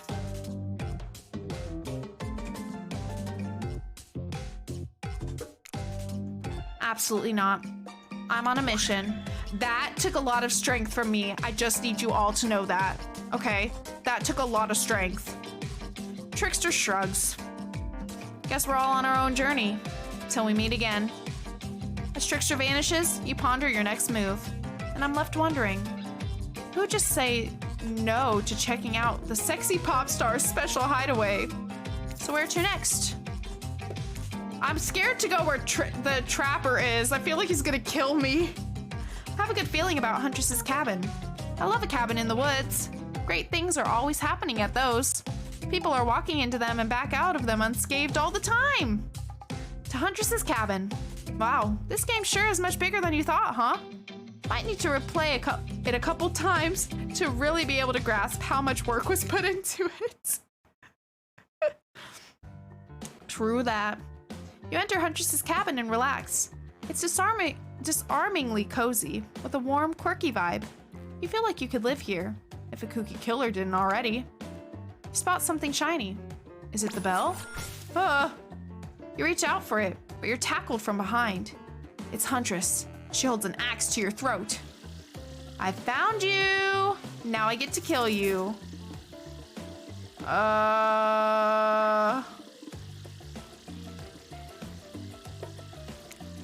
I'm running a very complicated long con on Wraith. I'm trying to find his bell so he can do something, I don't know. But I'll probably use it to play a joke on him instead. Huntress's eyes sparkle. This sounds like a fun game. Want to play another one? Sure. Great. I've got the perfect game in mind. Hide and seek. Bet you can't find me. Ready or not, here I come. Oh god. Gotcha. Oh god. Oh shit. Oh god. Fuck.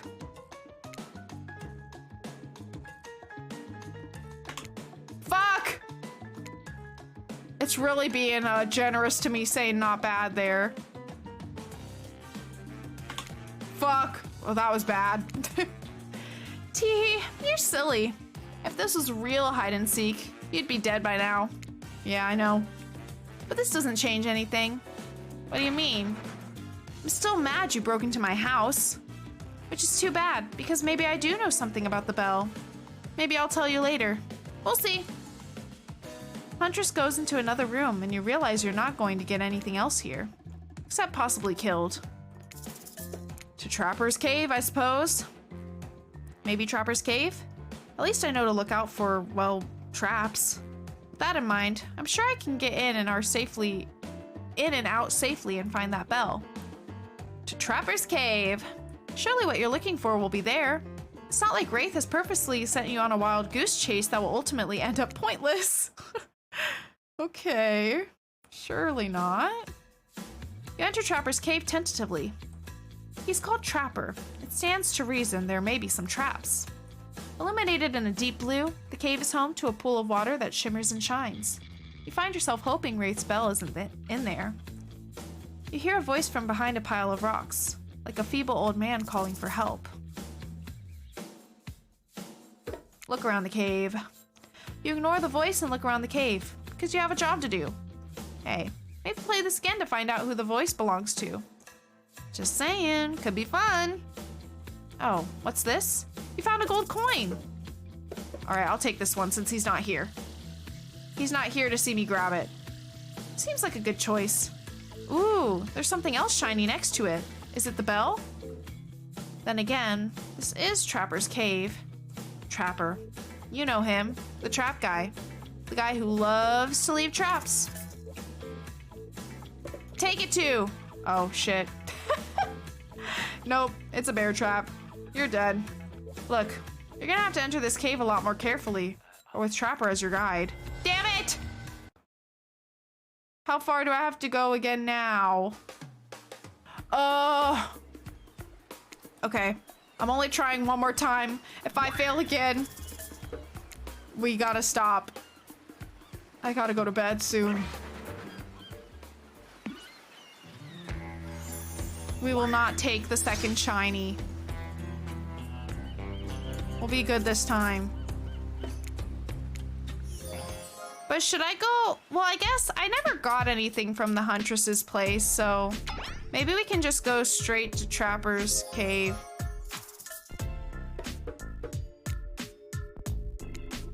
I don't know if it'll change how things play out, but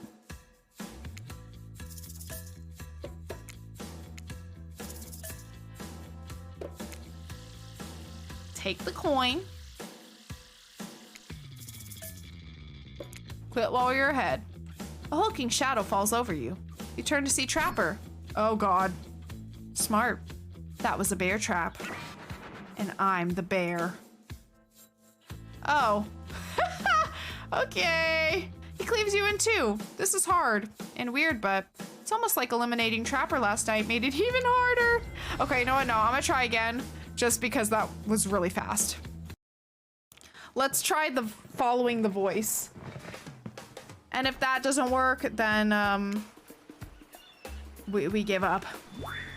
At least for tonight. Maybe we'll do more on Thursday, depending on how this ends. Since we're playing DBD on Thursday anyway. Well, hopefully. I hope it runs okay. We shall see. We're just gonna have to see what happens. But that's the hope and the goal.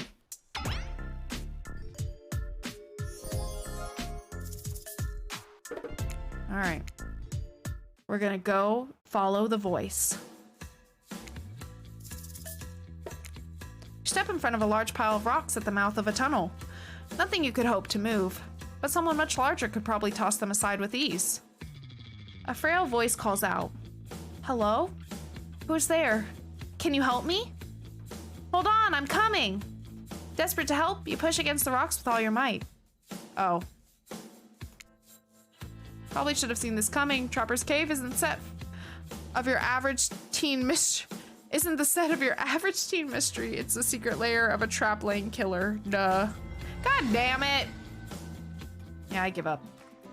We gotta go to bed. We gotta go to bed. Well, we are absolutely gonna have to get our romantic ending with Wraith. Somehow, some way.